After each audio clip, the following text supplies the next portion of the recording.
Et le déstockage, tu connais, chaque fin de semaine dans CKR, sauf s'il y a un gros scan, on fait en général un déstockage pour vider un petit peu ce qu'il y a sur le Telegram. Donc déjà, c'est le moment pour moi de vous inviter à ajouter le Telegram, de suivre la boucle Telegram. N'hésitez pas parce qu'il y a toutes les vidéos qu'on traite dans CKR et vous pouvez y laisser vos commentaires qu'on lit ensuite dans les épisodes. Donc c'est super important d'aller checker le Telegram et je me le mets aussi, hop, là dans le chat pour que les gens sur YouTube puissent l'avoir, ainsi que les gens sur Twitch. Mais Mose Fennec est au taquet avec les raccourcis, il l'avait déjà envoyé. Déjà merci de suivre CKR, ça fait trop plaisir. Merci de donner de la force. N'hésitez pas à lâcher vos commentaires, vos petits pouces, à liker évidemment, à activer cette fucking cloche qui permet de savoir quand est-ce que sortent les CKR. Tout à l'heure on me demandait mais attends, CKR ça se tourne quand? Donc c'est là que tu dis ah ouais, je l'ai pas assez dit, hein. Du lundi au jeudi on est là à 9h30, mais la semaine prochaine ça part au Festival de Cannes présenter mon premier court-métrage. Donc le lundi, le mardi et le mercredi, il n'y aura pas de CKR. On prendra la suite après. On commence tout de suite avec Vincent Lemire, qui rappelle que depuis le 7 octobre 2023, des colons israéliens ont tué en Cisjordanie plus de Palestiniens que durant la première intifada. Et Finkielkraut tente de détourner le propos alors que tout le monde a entendu. Regardez, c'est... Quand les sionistes sont gênés, c'est trop drôle. Il faut qu'ils trouvent un truc pour, tu sais, un pas de côté. T'as dit oui parce que moi je me rappelle, j'avais mis un pull rouge brun, c'est ça, parce que vous êtes quoi? Vous êtes où? Vincent Lemire, qui sont ces colons? Alors d'abord on peut dire qu'ils sont 750 000. Ouais. En 1980 ils étaient 75 000. Voilà, pour poser un petit peu les choses. Dont 240 000 à Jérusalem-Est. Alors, pour une partie d'entre eux, dans les plus gros blocs, ce sont des populations paupérisées, des néo-migrants, parfois des Russes, qui en fait habitent là parce que c'est moins cher, parce que c'est défiscalisé, parce que l'école est gratuite, les transports sont gratuits, etc. Mais pour des dizaines de milliers d'entre eux, ce sont effectivement des conquérants, des cow-boys qui se comportent avec les Palestiniens, avec leurs voisins palestiniens, comme des non seulement. Merci Crypto-Passif, le showrunner, toujours là pour se donner de la force. Et oui, c'est une dinguerie présenter un court-métrage à Cannes. Alors que j'étais pas le premier choix, mais on arrive dans les arrêts de jeu, on espère qu'on va pouvoir transformer l'essai, avoir un joli long qui s'annonce derrière un long métrage. Écoutons, lâche rien. Allez, on continue. Finkel qui se prépare à ne rien dire, je te jure. Comme des voyous, mais comme des assassins. Encore un deuxième chiffre. Depuis le 7 octobre 2023, il y a eu plus de morts palestiniens en Cisjordanie que de morts palestiniens pendant toute la première intifada. Cisjordanie, Jérusalem-Est et la bande de Gaza. Donc ce qu'on est en train de vivre, c'est une intifada à bas bruit, où en fait il n'y a pas de révolte palestinienne, mais il y a des assassins. Oh là là, sa main, elle était comme ça, Finkielkraut. Et arrête là, tu dis beaucoup trop de vérité, Vincent. Regarde sa main. Une intifada à bas bruit, où en fait il n'y a pas de révolte palestinienne, mais il y a des assassinats. Il n'y a pas de condamnation. Il n'y a pas non plus de condamnation. Non seulement il n'y a pas de condamnation, mais il n'y a pratiquement plus d'arrestation. Vous avez vu, il y a eu un débat, et Ben Gvir, qui est également ministre des prisons, et à ce titre, il a un pouvoir assez important, a en fait levé la détention administrative provisoire qui permettait d'arrêter au moins temporairement ces colons assassins. Et ça n'aura aucun impact, ce qu'on dit, s'il n'y a pas des sanctions immédiates contre le gouvernement israélien. Il y a eu 31 personnalités israéliennes qui ont appelé à des sanctions l'été dernier. Il y avait un ancien procureur général, il y avait un ancien président de la Knesset, il y avait je ne sais plus combien de prix Israël, un ancien président de l'agence juive qui disait il faut des sanctions immédiates et paralysantes. Alors le veto hongrois en plus maintenant est levé, parce qu'il y a quelques mois on nous disait la Hongrie va à chaque fois mettre le veto. On peut faire des choses, on pourrait déclarer les ministres suprémacistes persona non grata, on pourrait prendre des sanctions boycott ciblées. Parce qu'il y a des sujets sensibles. Écoutez, j'ai été interdit d'entrer en Israël et en Palestine au mois de janvier dernier, je me suis battu pour y rentrer, j'y suis entré. Et donc, c'est pas moi qui vais appeler à un boycott. Moi, je vais en Palestine et je vais en Israël pour confronter mes idées. C'est pas le mot. Le mot, c'est des sanctions. C'est-à-dire qu'il faut que l'opinion publique israélienne comprenne qu'il y a un prix à payer. Ça, c'est vrai. Mais d'un autre côté, attention au boycott. La volonté de boycotter l'Eurovision ou de boycotter Israël à l'Eurovision est, à mon avis, scandaleuse et très contre-productive. J'ai parlé de sanctions. Non, vous avez raison. Il n'a pas appelé à Attention ça. au boycott. Vincent Le Maire n'a pas appelé au boycott de qui que ce Non, soit. mais on a... Le mec, il dit appelez au boycott. Il a pas appelé au boycott, en fait. Il parlait de sanctions. Ouais, merde, putain. Merde. Ah, fais chier, putain. Je suis complètement... ça tourne, là? Non, mais ça tourne? Ça a commencé, là? Ah ouais, mais frérot... Déjà, on t'a donné trop de force à dire que t'étais un philosophe. Pas basé. Totalement partial. Et frérot, écoute, ou alors maintenant, j'allais dire repose en paix, pas dans le sens que vous l'entendez, mais t'es en fin de vie, Chaka, repose-toi un peu, laisse les plateaux où ça combat comme ça, là, c'est plus, ça y est, laisse un philosophe, la vie de ma mère, laisse un peu les gens, on voit bien que là, t'es mal, tu sais, il a tellement encore le logiciel de victimisation automatique. Par contre, le boycott, personne n'a dit boycott. Ah oui, merde. Ah oui, autant pour moi. Non, parce que c'est une habitude. C'est une habitude, on n'écoute pas ce que les gens disent en général, nous. Hein. On est juste contre. C'est Tiba qui dit on a l'impression que pendant tout le débat, il est déconnecté, il attendait juste de sauter sur un mot chelou à leurs yeux pour essayer une contre-attaque. Exactement. Sauf que tonton, quand tu as des mecs calés à côté de toi, tu peux essayer jusqu'à demain, il n'y a rien. Exactement. Cécile qui dit la vieillesse est un naufrage. C'est poétiquement dit, mais oui, c'est poétique lover même. Et là, tout de suite, les anciens, ils ont des chansons. D'aller dans l'amour ce soir. Alors, on enchaîne avec le boycott, c'est bien, ça finance moins. Mais non, mais après, parce que l'Eurovision, en vrai, je pense qu'on s'en fout, hein, toutes et tous. Déjà, on n'a pas compris pourquoi tous les ans... On en parlait, a priori, l'Eurovision accueille un pays différent chaque année, mais là, qu'il s'est foutu Israël, là, on comprend, hop, bon bref, cela dit en passant. Et ensuite, quand là, le New York Times nous révèle, mais on l'avait vu avec notamment Arthur, qui était au taquet pour dire aux gens de voter et tout, on a l'impression que si Israël gagne l'Eurovision, bah, on sait pas quoi. C'est-à-dire que eux, c'est un enjeu diplomatique, machin, mais frère, on s'en fout. Hein.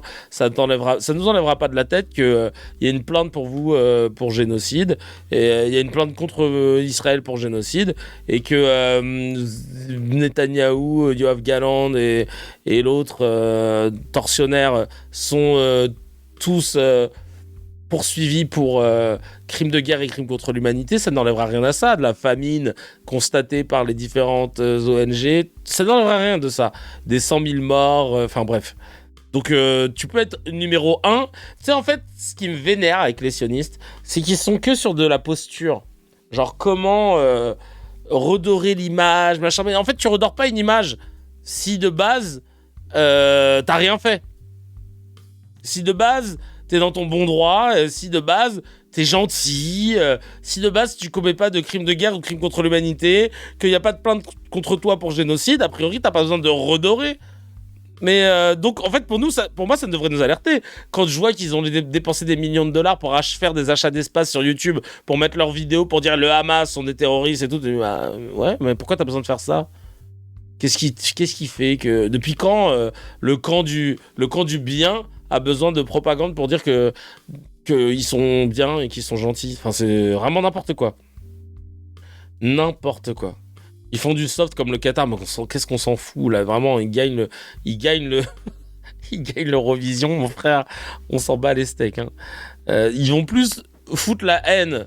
Parce que justement, là, les gens ont souligné le fait que le nombre de votes qu'il y avait eu était... de la part du public était disproportionné par rapport au vote du jury ou des autres pays et tout. Il y avait eu tout un problème sur ça aussi. Donc tu vois, ça augmente encore plus, ça attise encore plus la haine contre toi à vouloir trop forcer. C'est ça que je veux dire, tu vois. C'est n'importe quoi. Ils ont fait venir des influenceurs qu'ils ont même pas payé à la fin, ouais. Ouais, non, c'est vrai. 20 votes par personne, ouais, là, ils ont dû dire, bon, allez, arrêtez les gars. Attends, je vous ai mis un truc dans le Discord ce matin, je regardais un replay de Ribo et d'un coup j'ai eu une pub pour un truc qui favorise l'ALIA. Le slogan 100% sionisme, 0% impôt. Quoi ? N'importe quoi. Incroyable. Le NAS qui nous dit j'ai eu un débat houleux où j'ai manqué d'arguments concernant le 7 octobre. J'ai voulu signifier à mon interlocuteur que c'était certes horrible et inhumain, mais explicable dans le sens où toutes les semaines, toutes les années, les pères de familles palestiniens ne rentrent pas chez eux et que ce n'est pas relayé dans les médias, que cela crée un sentiment de tout va bien avec notre distance géographique. Alors oui, c'était horrible, mais explicable. Résultat, j'ai été taxé d'antisémite. Ah, faut faire attention, hein. Mais évidemment, on comprend ce que tu veux dire, mais évidemment qu'aussi il faut faire attention aux mots. Mais après, c'est très compliqué de trouver un interlocuteur ou une interlocutrice sur ce sujet-là qui soit pas sous le coup de l'émotion, parce que l'émotion évidemment whip-in toute raison, toute tentative de contextualisation, etc. Hop. Slogan de fou. Non mais le slogan il est hardcore de ouf. D'ailleurs, je me suis pris la tête avec un gars. Attends, je vais vous lire le message. C'est sur l'Instagram de CKR. Ça m'a fait trop rire. Je me suis dit, putain, si... Ah ouais, putain, j'avais un autre article à lire aussi, là. Mediapart, je l'ai pas lu. On me l'a envoyé quand ? On me l'a envoyé hier ? Non. Ouais. Alors, procès libyen en appel. Le parquet général réclame 7 ans. Ah oui, non, ça c'est bon. Ouais, je me suis pris la tête avec un gars qui était dans les spams de CKR. Et en fait, je lui ai répondu et donc là, maintenant il me répond tout le temps, c'est ça le problème. Alors.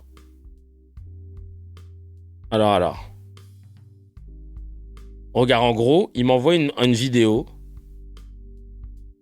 Il m'envoie une vidéo où il me dit, tiens. Je lui ai jamais répondu jusqu'à présent. Il m'envoie une vidéo de Aurélien Veil qui est sur radio RCJ.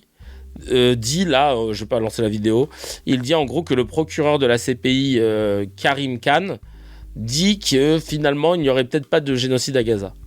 Et le mec, trop content de me partager ça. Il me met en dessous, bah vous allez voir en fait. Hein, attends, je vais juste le mettre l'écran correctement pour que je puisse voir vos messages aussi. Hop, il me met, je pose ça là. Voilà, je pose ça là. Et donc je me suis dit en temps normal je réponds ah mais là je vois, il me chauffe un peu. Et donc je lui écris. Donc là, ça partage les propos du procureur Karim Khan, mais quand ce même procureur a demandé des mandats d'arrêt, entre autres contre Netanyahou et Yoav Gallant, ça l'insultait d'antisémite. Du coup, Karim, faut l'écouter ou pas ? On est d'accord que première remarque. Je croyais que c'était un procureur antisémite parce que voilà. Et là, il me dit voilà, je pose ça là, très content. Donc je me dis bah chelou en fait. Karim Khan, il était pas en odeur de sainteté il y a encore un an et quelques. Attends, tu es en train d'avouer tranquillement que pour discuter, avoir ton intention, il suffit juste d'être dans tes spams. De ouf. Non, je réponds une fois tous les 5 ans. Sire Jérôme Maurice Napoléon. Oui, non, bah, c'est un pseudo. Bref. Ouais, le blast du gars est chelou. Et là, il me répond. Du coup, il n'y a pas de génocide. Et au fait, je lui dis, du coup, Karim, faut l'écouter ou pas ? Et il me dit, du coup, il n'y a pas de génocide. Point. Alors que Karim Khan, il te dit qu'il pense pas qu'il y ait de génocide à Gaza. Mais c'est une appréciation du procureur de la CPI qui, de toute façon, condamne pas des pays, mais des dirigeants. Et à aucun moment, c'est un statement, tu vois, qui a été posé de façon péremptoire. Mais le gars te dit, du coup, il n'y a pas de génocide. Et au fait, lors des attentats du Bataclan, la gauche disait pas d'amalgame. L'extrême droite disait les musulmans doivent condamner les attentats. Les musulmans ont répondu pas en mon nom. Aujourd'hui, la gauche fait exactement comme l'extrême droite, mais l'applique aux juifs.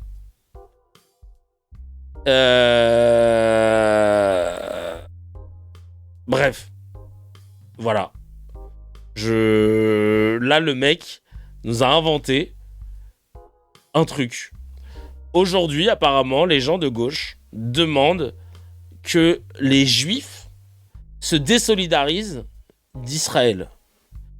Est-ce que vous avez déjà entendu un dirigeant... Alors déjà, même entre nous, je peux vous dire qu'on ne l'a jamais entendu, mais un dirigeant d'un parti de gauche, des médias considérés comme de gauche et tout, qui ont dit oui, les Juifs, ils doivent se désolidariser d'Israël. Je n'ai jamais entendu ça. Et effectivement, à l'époque, c'était pas que l'extrême droite. Hein.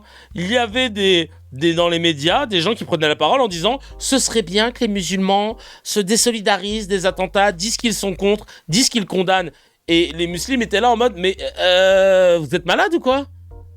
Dire qu'on condamne, ça voudrait sous-entendre que de base, on pourrait être OK avec ce qui s'est passé, alors que nous sommes nous-mêmes choqués, parfois même touchés par ces attentats, directement ou indirectement, et on devrait en plus vous dire non, mais nous, on n'est pas du tout d'accord, juste pour vous rassurer.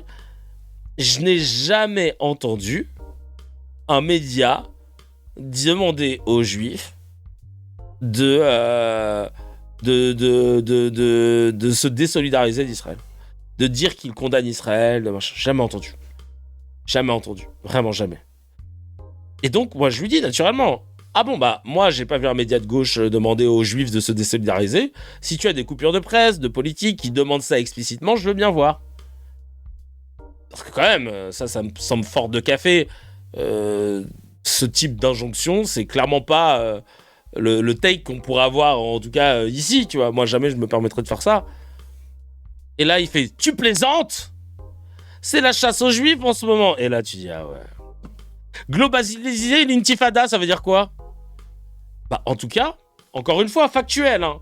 Moi, je réponds... Lui, tu sens qu'il là, il commence à être sur la corde de fébrile de... je vais sortir tous les arguments que je connais et qu'il a aucune colonne vertébrale sur la structure de notre conversation.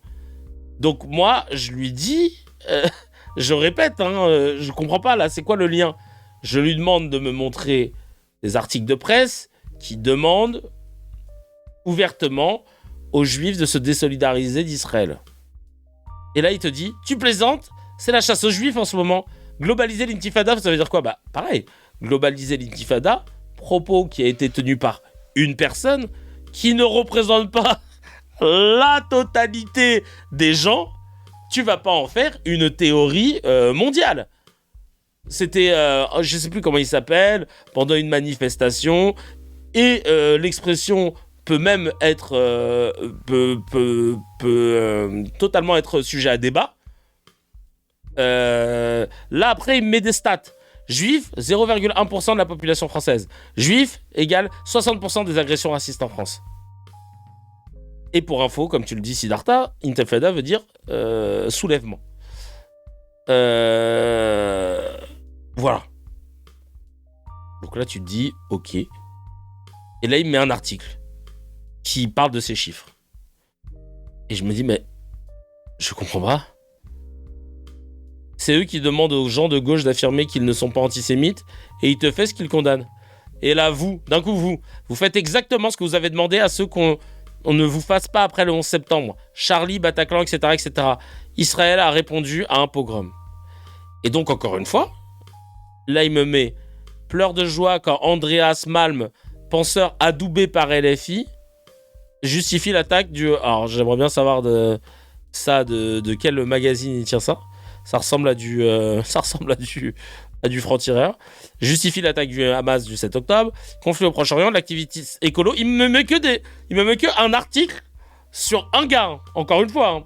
Lui, il me dit, vous, tout le monde demande, et il me met un article sur un gars. À droite, ça, c'est Check News. Si on disait soulèvement, révolution, manifestation, bah, ça serait peut-être... c'est ça. Et là, il me dit, lui, c'est Malm, mentor de Rumont-Lanchon. Il fait tous les camps d'été LFI, le fond de cuve. Donc, je lui réponds, je réitère, quel média, journaliste ou politique de gauche a dit « Je demande aux Juifs de se désolidariser ». Tu sais, moi, c'est l'école anglo-saxonne. Tant que j'ai pas une réponse, je repose la question autant de fois qu'il le faut. Donc, je réitère quel média, journaliste ou politique de gauche a dit « Je demande aux Juifs de se désolidariser ». Tu te rends compte que lui, pour l'instant, à chaque fois, il m'a déversé 1000 trucs qui n'ont strictement rien à voir avec son premier... Parce que c'est lui qui ouvre le débat en me disant quand l'extrême droite vous demandait de vous désolidariser, vous disiez pas en mon nom, et là, machin. Bon. Je lui ai dit, tu m'as montré 1000 trucs, mais aucun ne correspond à ce que tu as affirmé avant. Donc moi, je reste d'abord sur ça. Soit tu dis vrai et tu prouves, soit tu t'es trompé et tu t'excuses, ça arrive. Toujours rester dans le contrôle, tu vois.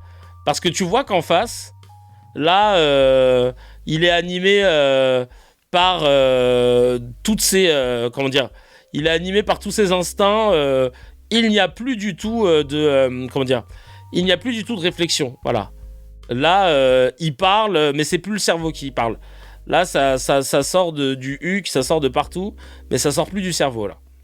Et là, évidemment, c'est parti. Politiques et artistes de gauche font l'amalgame et rejettent tout ce qui est juif par le boycott et l'agression. Du viol de fillette de 12 ans à Courbevoie au boycott d'Israël au JO, connaissait-on les opinions politiques de cette jeune fille et de ses athlètes ? J'en passe et des meilleurs. Donc là, tu te dis, ce mec-là, faut savoir que ça me faisait 1000 fois qu'il m'envoyait des trucs, mais je l'avais pas vu. Hein. Là, c'est pour ça aussi qu'il s'est peut-être déversé, parce que ça lui faisait trop de mal, tu vois. Ça lui faisait trop de mal.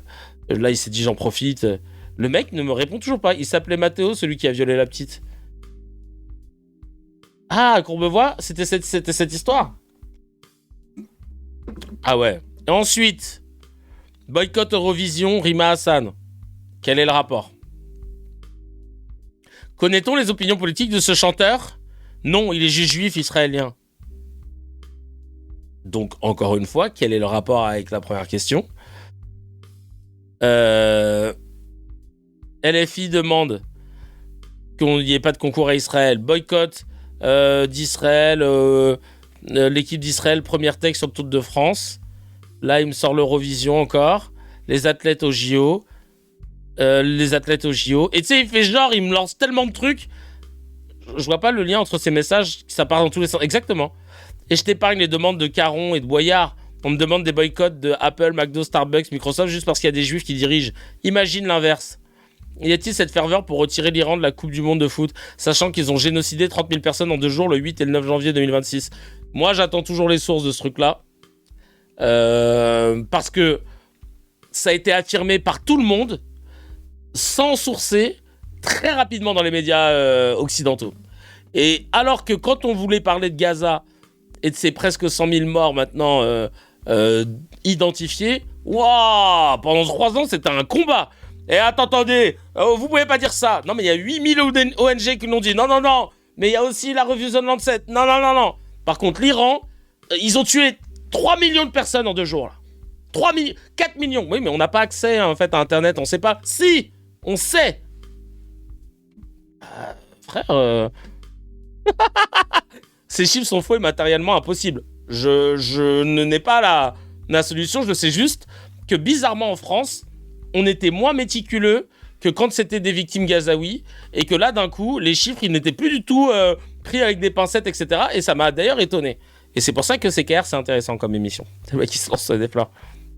Et là, y a-t-il cette ferveur pour retirer l'Iran et tout ? Donc là, bref, il me parle de l'Iran. Encore une fois, je lui ai demandé, cite-moi des gens qui ont demandé aux Juifs de se désolidariser.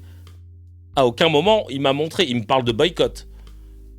Mais il ne me parle pas de moments où il confond systématiquement juif et sioniste, il est antisémite et vient dégueuler sa merde. Oui, bah aussi, oui. Et là, globaliser l'intifada, pourquoi toutes les synagogues sont obligées d'être protégées par l'armée ? Réponds. Ça c'est cette phrase, réponds. Ça me fait penser à Arthur. Il était comme ça lui aussi. Réponds. Et là, il met une petite touche d'humour. Vraiment, je répondrai pas. Hein. Surtout quand tu me dis réponds. et que tu oublies de mettre un S, parce que même si c'est de l'impératif, les verbes du troisième groupe prennent un S à la deuxième personne du singulier. Mais c'est ouf, hein. Il est complètement siphonné, quoi. Donc j'ai arrêté là, hein. Nous avons les moyens de vous faire parler, je te jure. Non mais franchement, je suis épuisé. Voilà, donc une fois de temps en temps... Merci bien, Roselle. Non, il t'a demandé de répondre à 9, t'as pas compris. C'est juste un random, le gars. Ouais, non, mais justement parce que c'était sur le... c'était sur le sujet. Bref, c'était rigolo. Non, là, je réponds pas. Là, ça y est. Ou alors, si je lui réponds, je vais lui dire, oui, encore une fois, est-ce que tu peux me citer? Je restais sur le même truc. Comment ça va, Kevin? Réponds. Ah là là là là là. Bref, on enchaîne avec Mathieu Bock-Côté, qui tente de créer une polémique autour d'une déclaration de Bali Bagayoko, mais se fait littéralement bousiller dans tous les sens par Manuel Le Bombardier. Dis-moi-le. Alors on écoute. Signe de la protestation, il en annonce peut-être une autre. M. Bagayoko dit si jamais le RN l'emporte à la présidence. Vous avez un problème avec Bali Bagayoko, on dirait. Non, mais... Je vous pose une question sur une figure importante. Allez-y. Moi, je mentionne une figure politique importante aujourd'hui qui fait une déclaration. Où est le problème? Allez-y, posez votre question. Je vous répondrai après. Non, d'accord, vous semblez avoir un problème qu'on nomme un de vos élus qui est important. Ah non, pas du tout. Mais je remarque une forme d'acharnement qui ne s'abat bizarrement pas sur les autres élus. Je veux juste remarquer, mais allez-y, posez votre question. On verra s'il y a acharnement. Trouvez-moi un autre élu qui, dans les circonstances, a dit si jamais, oui, il y a eu Madame Panou, si vous avez raison, si jamais le RN l'emportait demain à la présidentielle, il plaiderait pour une insurrection populaire sous le signe de la Bastille, dit-il, donc une référence à la violence. Des Gilets jaunes aussi, vous l'avez oublié. Mais la Bastille aussi une dimension à la violence.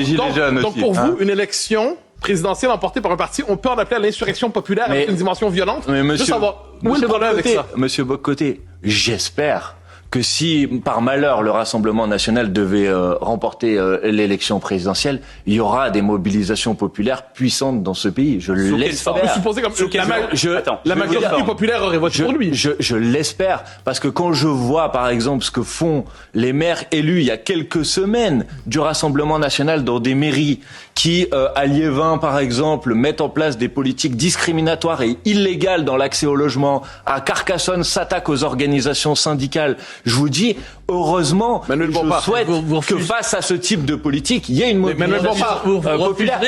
Manuel Bompard, commencez pas à donner des faits qu'on n'a pas pu... hein Manuel Bompard, arrêtez d'être basé, s'il vous plaît. Manuel Bompard. Ensuite, ils sont à gerber de ouf. Et ça m'inquiète beaucoup sur votre conception de la démocratie. Si vous considérez que parce que quelqu'un a gagné une élection, on n'a plus le droit de se mobiliser et de protester. Attendez, il y a un homme rigoureux. Insurrection populaire avec une référence à la violence. Imaginez quelqu'un il n'y a pas de référence à la violence. La Bastille ici. Mais attendez. Imaginez que si Monsieur Mélenchon arrive à la présidence de la République, c'est pas inimaginable. Vous êtes contre la Bastille, la prise de la Bastille, on la célèbre chaque année. Je ne sais pas si vous êtes au courant, ça s'appelle le 14 juillet. Aïe aïe aïe aïe aïe. Ils savent plus où se foutre. Parce que attends, ça c'est bien français, c'est les valeurs françaises, c'est le début de la République. Alors attends là, c'est compliqué. Attends, c'est qui les gentils, c'est qui les méchants là? Après, ils sont très vicieux de mettre l'accent sur « Oh là là, vous ne respecteriez pas le résultat des urnes. » Oui, bah écoute, c'est comme le mouvement... Pour moi, mouvement d'insurrection populaire, c'est quand j'étais au collège, là, pour le second tour, où Jean-Marie Le Pen arrive pour la première fois face à Chirac. Il arrive au second tour, tout le monde pensait que ça allait être Jospin, et non. C'est Chirac-Le Pen. Frère, on était tous dans la rue. Chacal. Dans la rue, direct. Même moi, je savais pas ce qui se passait, je savais juste qu'il fallait y être. Donc on a marché, c'était ma première manif, je crois. On a marché, on a sorti les slogans, machin. Il n'y avait pas de but. Le but, c'était de dire, nous, on veut pas, tu vois. C'était une forme d'insurrection, en soi. On n'avait pas à être dans la rue et dire qu'on n'était pas content, mais on l'a fait. Bah, ou on a fait sinon, on a fait les manifs du CPE. Voilà. On comprenait pas exactement, mais on sentait qu'on allait se faire entuber. Bah, frère... on était, voilà, c'était une insurrection populaire, pour moi c'est ça. C'est ça, sauf que ça va durer plus longtemps qu'une après-midi. Imaginez que les gens disent, si jamais M. Mélenchon arrive à la présidence de la République, ou vous, qu'en sais-je, eh bien, une insurrection populaire serait légitime. Vous en penseriez quoi? Mais je pense que ce que je pense, c'est que si Jean-Luc Mélenchon, ce que je souhaite, remporte la prochaine élection présidentielle, il y aura aussi sans doute des secteurs de la société qui se mobiliseront. C'est la démocratie. Mais vous souhaitez pas la violence? Mais ce n'est pas la violence, la mobilisation. Mais c'est précisément la question que je vous pose. Ça peut être compris comme le non-respect.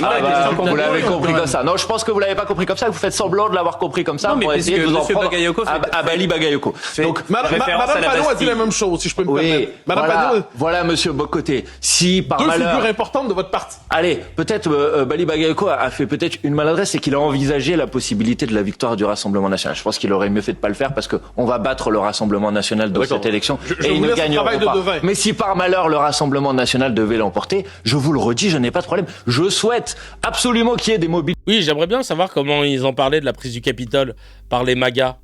Parce que ça, c'était grave quand même. Très, très, très grave. Et ça a été minimisé. Alors que c'était très grave. Très, très grave. Normalement, Trump n'aurait jamais dû pouvoir se représenter à une élection. Il aurait dû être en prison, chacal. C'est très grave ce qu'il a fait. Mobilisation populaire. Violente ou pas violente? Mais absolument pas violente. Ah ben voilà. Oui, le problème, la question qu'on vous pose depuis. Vous croyez que les polémiques, c'est pas la posé la question. Vous m'auriez posé la question plutôt que d'essayer de faire croire que Bali Bagayoko avait appelé à ça. Vous m'auriez posé la question. C'est pas bien de faire semblant que ce qui n'a pas été dit. C'est vous qui faites semblant. Mais la référence à la Bastille, mais vous êtes incroyable. Chaque année dans ce pays, on fête le 14 juillet et vous êtes pour. Enfin, qu'est-ce que c'est que cette histoire? La Bastille fait partie de notre histoire. Vous savez, dans la Déclaration des droits de l'homme et du citoyen de 1793, il y avait cette phrase quand le gouvernement viole les droits humains, l'insurrection est le premier des devoirs pour le peuple. Voilà. On y revient. Ah là là là là là là, merci beaucoup, c'est gentil. Bah, tu peux rester là. C'est Gaël qui m'a tiré le rideau là pour qu'on l'image soit pas trop cramée. En tout cas, truc de ouf, hein. Truc de ouf. C'est une insurrection et c'est violent. C'est une vraie insurrection, la prise du Capitole. Mais oui, merci, référence constante à la Révolution et tout, mais que si ça les arrange. Totalement.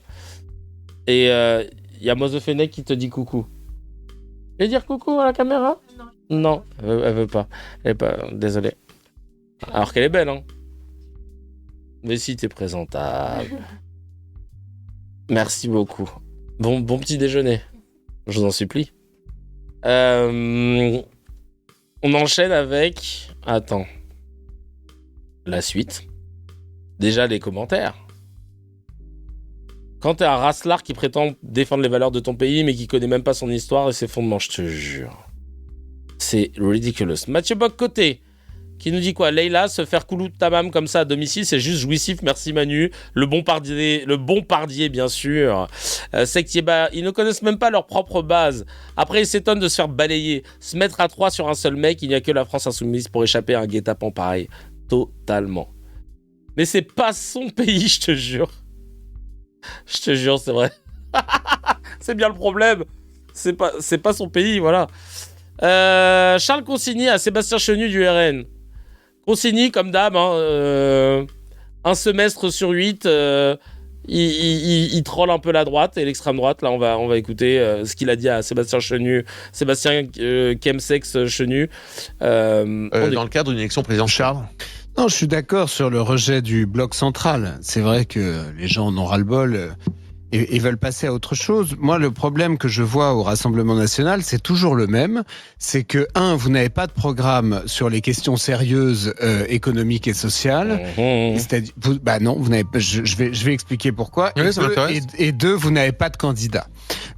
Vous n'avez pas de programme parce que vous proposez en gros la continuation du merdier dans lequel on est, vous n'avez aucun courage réformateur, vous ne comptez pas baisser sensiblement les dépenses publiques, vous ne comptez pas réduire le nombre de fonctionnaires, vous ne comptez pas augmenter le temps de travail, vous ne comptez pas avancer l'âge de départ en retraite, donc vous ne comptez rien faire de ce qu'il faut faire réellement pour essayer de sortir ce pays de son déclin, et vous n'avez pas de candidat parce que je suis désolé, mais votre candidat, il est trop jeune, trop inexpérimenté, trop court pour le poste. Et donc, à mon sens, vous êtes dans une espèce d'impasse qui fait qu'effectivement, en fait, votre planche de salut, c'est Mélenchon. C'est-à-dire que si Mélenchon est au second tour face au jeune Bardella, Bardella aura tout loisir de caricaturer Mélenchon ou même de décrire Mélenchon tel qu'il est, et il sera probablement élu contre Mélenchon. Mais si c'est qui que ce soit d'autre que Mélenchon contre Bardella, à ce moment-là, vous loupez encore la marche. Je crois pas du tout. RMC, les grandes gueules. À 2 doigts de mettre une trompette basée là. Ah là là, à 2 doigts. Hein. À 2 doigts de mettre une trompette basée. Hein. 2 doigts de mettre une trompette basée parce que là, pour Consigny, il faut supprimer la retraite. Oui, voilà. Par contre, c'est ça. Le truc, c'est que derrière ces propositions, c'est pire. Leïla qui nous dit quoi ? Bon, Consigny, pas totalement con. Là, il était un peu cynique là. Plus cynique que con. Pas de programme, pas de candidat, Bardella trop jeune. Pour le reste, pas d'accord. J'aimerais bien voir un débat entre Mélenchon et Bardella. Et on verra s'il va se faire caricaturer par l'autre trèfle de plaisanterie. Et si ce scénario arrive, cela voudrait dire que la droite, dite républicaine, s'est ralliée de manière complètement décomplexée avec l'extrême droite, car pour le moment, ils font semblant de ne pas être avec eux, alors qu'en vrai, leurs idées sont clairement en étroite adéquation avec le RN. Catherine Boichat qui dit un débat entre Mélenchon et Bardella, fantastique. J'espère que Mélenchon sera élu. On enchaîne avec Renaud Girard sur LCI qui parle du monopole nucléaire d'Israël. Et qui va dire les termes directement en direct de la station thermale. On comprend qu'Israël veut garder son monopole nucléaire et qu'Israël veut casser tous les pays importants du Moyen-Orient. Ça, on comprend que cette politique est continue. Mais vous pensez que c'est ça, qu'Israël veut garder son monopole nucléaire ? Bien sûr, évidemment. Mais là, aujourd'hui, l'intérêt du Moyen-Orient, l'intérêt économique, l'intérêt des gens aussi, c'est la déconfliction. Il a tout à fait juste. Et c'est l'intérêt aussi de l'Europe. Parce que l'autre jour, je déjeunais avec un grand banquier qui s'occupe des affaires de l'Europe, qui finance les affaires européennes. Eh bien, il m'a dit, les affaires en Asie continuent, les affaires en Amérique continuent, Darius. Les affaires, l'économie en Europe est à l'arrêt. Je me permets, Renaud, alors je sais que vous voyez en Israël la raison pour laquelle à chaque fois ce petit pays est source de beaucoup de problèmes dans la région. Mais je voudrais aussi rappeler... Enfin, elle a fait une guerre préventive que je réprouve. Celle-là, oui. Le jour où vous serez dans la situation d'Israël, vous pourrez avoir la légitimité de parler, de comprendre dans quel état Israël... Bah c'est quoi toi là ta légitimité à parler alors du coup ? Israël se trouve pour pouvoir avoir mené ces conflits autour d'elle. Mais pour revenir quand même à ce que moi j'appelle l'hypocrisie et la contradiction française, c'est que au moins vous avez l'Amérique et l'Iran ont un point en commun. T'es maçon blaze. Et au bar à chicha. Et là, qu'est-ce qu'il nous fait le bar à chicha là ? Qu'est-ce qui t'arrive ? Non mais... Oh là là là là, c'est quoi ça, la républicaine overseas? Oh là là là là. Le pomme raisin. Mets-moi un double pastèque, Inch'Allah. Mets-moi un double pomme. C'est quoi cet argument nul? Ouais, quand vous serez dans la situation d'Israël, petit goût double pomme. Il vient d'avouer qu'il est porte-parole du sionisme. Bah oui, parce que ça veut dire que si toi tu parles, c'est que t'es dans la situation. Alors c'est quoi ça, républicaine overseas? Ça doit être un bon lobby, ça. Hop, c'est une organisation politique créée en 2013 aux États-Unis, d'accord. Bah du coup, qui est lié aux Républicains, quoi. Made in Elnet, ah bah je pense que ouais, il y a des... Ah oui, c'est vrai qu'il y avait Nicolas Conquer aussi qui était dedans. Ouais, c'est les soutiens de Trump, etc. Asbara de ouf. Ouais, bien sûr. Filiale, je te jure, il y a des filiales carrément. Collab suprême X Elnet, X Trump. Vraiment là, c'est la collab du moment. C'est qu'ils mettent face à leurs contradictions la France et les Européens. On a beaucoup critiqué Trump pendant la période du Groenland, comme quoi l'Europe n'était pas unie. Et bien là aussi, les Iraniens ne font pas dans la demi-mesure. Ils font croire. Ils attaquent tout le monde. Ils font croire qu'on est amis et derrière, paf, ils savatent tout le monde, ils attaquent tout le monde. Mais non mais, oh le remix. Ils font croire qu'on est amis, paf, ils savatent tout le monde. Déjà, comme le mec, comment il parle, Barachicha, là, qu'est-ce que tu nous fais? Et puis surtout, excusez-moi, mais qui a attaqué qui pendant des négociations qui avaient l'air de bien se passer? Reprends les bails du début, chacal. les États-Unis sont en train de négocier avec l'Iran, et pendant ces négociations, ils décident de les attaquer. À la grande surprise de toute la communauté internationale. Donc, et ensuite, donc avec Israël, évidemment, en wingman, et ensuite, derrière, réplique de l'Iran sur toutes les bases américaines qui sont situées dans les pays d'à côté. Genre, that's it. C'est ça l'histoire. Hein. Le mec, il nous a remixé en « Tout se passait bien, et d'un coup, l'Iran, il nous savate ». J'étais là, bar à chicha, tranquille. Et ils vous mettent face à votre contradiction en vous disant mais à quoi ça va servir votre porte-avions, l'unique porte-avions que la France a dans la région, et nous on va essayer de bloquer même ce symbole que vous essayez d'avancer parce qu'il ne sert strictement à rien. Ils attaquent tout le monde. Il a simplement pas dit, Darius, que en fait ceux qui avaient attaqué en premier un monde qui était complètement tranquille, les touristes allaient à Dubaï, etc., ce sont les Israéliens et les Américains quand même. Voilà. Alors, on a entendu les Israéliens qui comme ça attaquent tout le monde du. Voilà. Merci de dire les termes. On a entendu il y a quand même 2 pays qui ont commencé, il faut le rappeler, une guerre contraire au droit international. Ces 2 pays s'appellent Israël mais et ils n'ont pas attaqué Dubaï. Juste, simplement, c'est un fait d'histoire. Mais on a entendu, avançons un peu, on a entendu vos 2 points de vue. Mais ils n'ont pas attaqué Dubaï, mais espèce d'abruti. C'est quoi ton vieil argument? Même toi, tu le dis, tu sais que tu dis de la merde. Mais ils n'ont pas attaqué Dubaï. Ils ont des bases à Dubaï. Donc, en fait, à partir du moment où vous attaquez l'Iran, tu veux qu'ils répliquent jusqu'à qu'ils envoient un truc à Washington? Non, ils vont répliquer sur les bases qui sont à côté. Espèce d'abruti. Oh là là.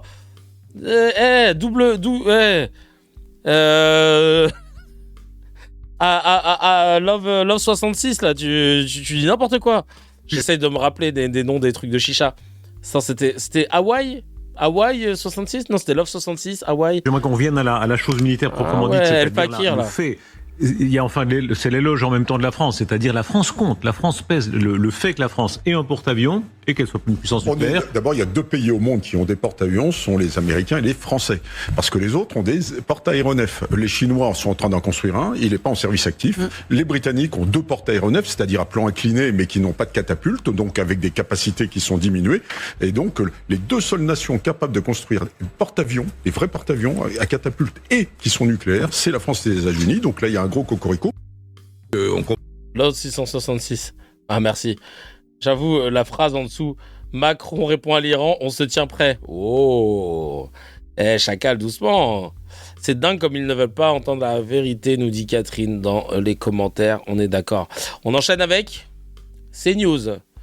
On s'est demandé pourquoi CNews s'intéressait autant à cette histoire de bagarre entre Matteo et d'autres gamins après la rencontre entre l'AS Auchy-les-Mines et l'AFC Creil. Et il faut savoir que vous allez voir qu'ils se sont fait niquer, CNews, étant donné que l'histoire, évidemment, n'est pas celle qu'ils ont voulu. Et ce club, d'ailleurs, de Creil n'a pas, l'entraîneur ou celui qui s'occupait n'a pas donné le nom de ces jeunes gens. Moi, je veux pas leur... Ils ont 9 ans, je veux pas. C'est qu'il y a un truc qui va pas. Je vais pas. C'est des enfants. Je vais pas leur jeter. Comment? Pourquoi? Il y avait dans le journal de Romain Desarbres quelqu'un qui disait tout à l'heure que la consonance étrangère de ces noms. Oui. Non mais je vais pas dire ils ont 9 ans. On va pas dire les noms. Dis-le parce que moi, le modérateur que je suis peut pas dire les noms. Donc si tu pouvais les dire pour moi. Alors, il faut savoir que il y aurait des noms à consonance étrangère. Voilà. Non mais là, ce que vous dites, ça m'embête parce que c'est vrai, mais je voulais pas. Mais redites quand même. Consonance étrangère. Aïe. Ah là là là là là là là là. Oui, je cite le journal. Oui. Il y a derrière un peu de sociologie derrière tout ça. Faut pas se raconter de salade. C'est ce que disait tout à l'heure. Putain, et ça, lui, il est payé que 100K par mois, là? Il y a un peu de sociologie, il y a un peu de sport. Il y a de l'urbanisme, il y a un peu d'herbe, il y a un ballon, des crampons, je connais très bien. Enfin, il y a un peu de tout ça, vraiment. Notre ami Richard Millet, mais tout le monde comprend. Donc comme ça, c'est plus simple. Oui, un peu de sociologie égale beaucoup de racisme. Tout le monde comprend, tout le monde sait de quoi on parle. Tout le monde sait. J'ai pas besoin de le dire. Tout le monde sait de quoi on parle. Bah, je crois qu'il y a eu un debunk de cette affaire-là. Tout le monde le comprend, vous avez compris ici, à part que c'est une bande de gros racistes, nous dit le J Station Thermale. Merci d'ailleurs pour la station thermale. Et en fait, il s'avère que cette histoire de Matteo, bah c'était pas exactement ce qu'il pensait. Donc en gros, un joueur qui... Alors attends. Là, il y a un gars, il a trouvé les vidéos d'ailleurs du truc. En gros... L'agression de Matteo 9 ans lors du match de foot. Valeur actuelle a pu se procurer la vidéo. Attends. Qu'est-ce qu'ils nous disent ? Des faits filmés par un témoin. C'est d'ailleurs ces images que le président de Creil fait référence pour contester le lynchage du jeune Matteo et contextualiser l'altercation. D'accord.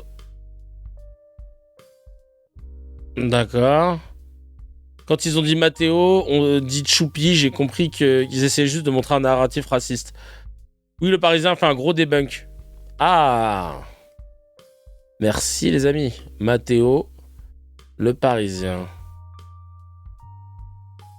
Ah oui, parfait, on va écouter.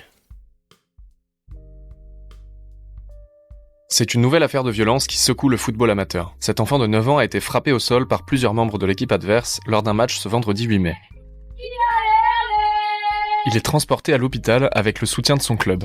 La scène s'est déroulée à Vendin-le-Vieil, dans le Pas-de-Calais. Des enfants de 9 à 11 ans se disputent le ballon dans cette rencontre entre Creil et Auchy-les-Mines. Juste après le match, une bagarre éclate entre plusieurs joueurs de Creil et Matteo, un joueur du Pas-de-Calais. L'altercation a choqué de nombreux parents et membres des deux clubs. Les parents de Matteo évoquent une agression et mettent en cause le club de Creil, qui a refusé de transmettre les numéros de licence des joueurs impliqués. Cette bagarre d'à peine quelques secondes a beaucoup circulé dans la presse, avec des témoignages parfois exagérés qui ont fait réagir des personnalités d'extrême droite. Nous nous sommes procuré une vidéo des événements filmée par un parent, voici ce qu'il s'est passé. L'équipe de Creil est en rouge, celle d'Auchy-les-Mines en vert. Au coup de sifflet final, les jeunes de Creil se regroupent pour célébrer leur victoire et 3 enfants enlèvent leur maillot. Le jeune qui a fini à l'hôpital, c'est lui, Matteo, le numéro 10, joueur de l'AS Auchy-les-Mines. Il court derrière le ballon et tape un grand coup dedans, dos aux autres. Peu après, un joueur d'Auchy-les-Mines arrive près de l'autre équipe et jette un maillot qui était à terre. Une altercation commence, immédiatement séparée par un arbitre. Pendant ce temps, Matteo se dirige vers un joueur de Creil d'un pas décidé et le pousse. Entouré par 4 à 5 enfants, il se fait mettre à terre et frapper, tandis que l'entraîneur de Creil ceinture immédiatement un joueur rouge. Plusieurs adultes arrivent dans la mêlée, et Matteo est relevé 4 secondes après sa chute. Il est emmené vers la sortie par une adulte qui serait sa mère, et marche normalement. Le jeune joueur aurait reçu des coups au torse et à la tête. Le père de Matteo a confié à RMC avoir vu son gamin mourir et avoir couru pour essayer de le sauver. Il a ensuite porté plainte pour violence aggravée. L'enfant est sorti en bonne forme de l'hôpital et a joué un match de foot le lendemain. Merci pour vos gentils messages. Bisous. Le président du club de Creil, dans un premier temps, s'est excusé platement. Mais après avoir vu cette vidéo, il a changé son discours par rapport aux accusations d'agression de Matteo. Auchy a fait une déclaration qui pour moi aujourd'hui est fausse. Je les invite clairement à porter plainte parce qu'avec les éléments que j'ai, je suis serein. Le club d'Auchy a réagi ce mardi avec un communiqué qui souligne que Matteo a été à l'origine du premier geste en poussant un autre joueur. Le club présente ses excuses et apporte son soutien à l'AFC Creil et à la ville de Creil injustement exposée à un emballement médiatique. Le préfet du Pas-de-Calais, de son côté, a déclaré qu'il souhaitait signaler les faits au parquet afin que toute la lumière soit faite et que les responsabilités soient établies au plan pénal. Voilà, donc là vous venez de voir la différence entre CNews, qui s'empare d'un fait divers pour y suggérer des choses très racistes. C'est sociologique, hein, on va pas revenir sur le truc, mais bon, voilà, on a le fin mot de l'affaire. Vous avez vu comment ils ont fait. Hein. Et là, vous avez le debunk de la part de journalistes. Voilà la différence, voilà pourquoi je dois être président de l'Arcom, voilà pourquoi en fait on a besoin d'un gendarme audiovisuel. Comme le disait hier Jamil pendant notre interview sur CKR, et je vous invite à aller la checker, l'idée que Pigasse crée une nouvelle chaîne d'information dite de gauche, d'information en continu, c'est pas forcément de ça dont on a besoin. On a besoin juste que sur les chaînes existantes, il y ait une vraie régulation. C'est pas normal de se jeter sur un fait divers pour y suggérer des choses racistes, et au final, découvrir que le bonhomme, il a commencé une bagarre, il s'est fait taper, c'est pas bien, il s'est relevé 4 secondes après, il va bien, le lendemain il a joué un match de foot, mais en fait il n'y a pas d'histoire. C'est malheureusement des choses qui peuvent arriver très fréquemment, après des matchs de foot, de rugby ou autre. Donc, j'ai envie de dire, tranquille, Le fait d'avoir voulu ramener quelque chose de racial dans cette affaire, c'est scandaleux.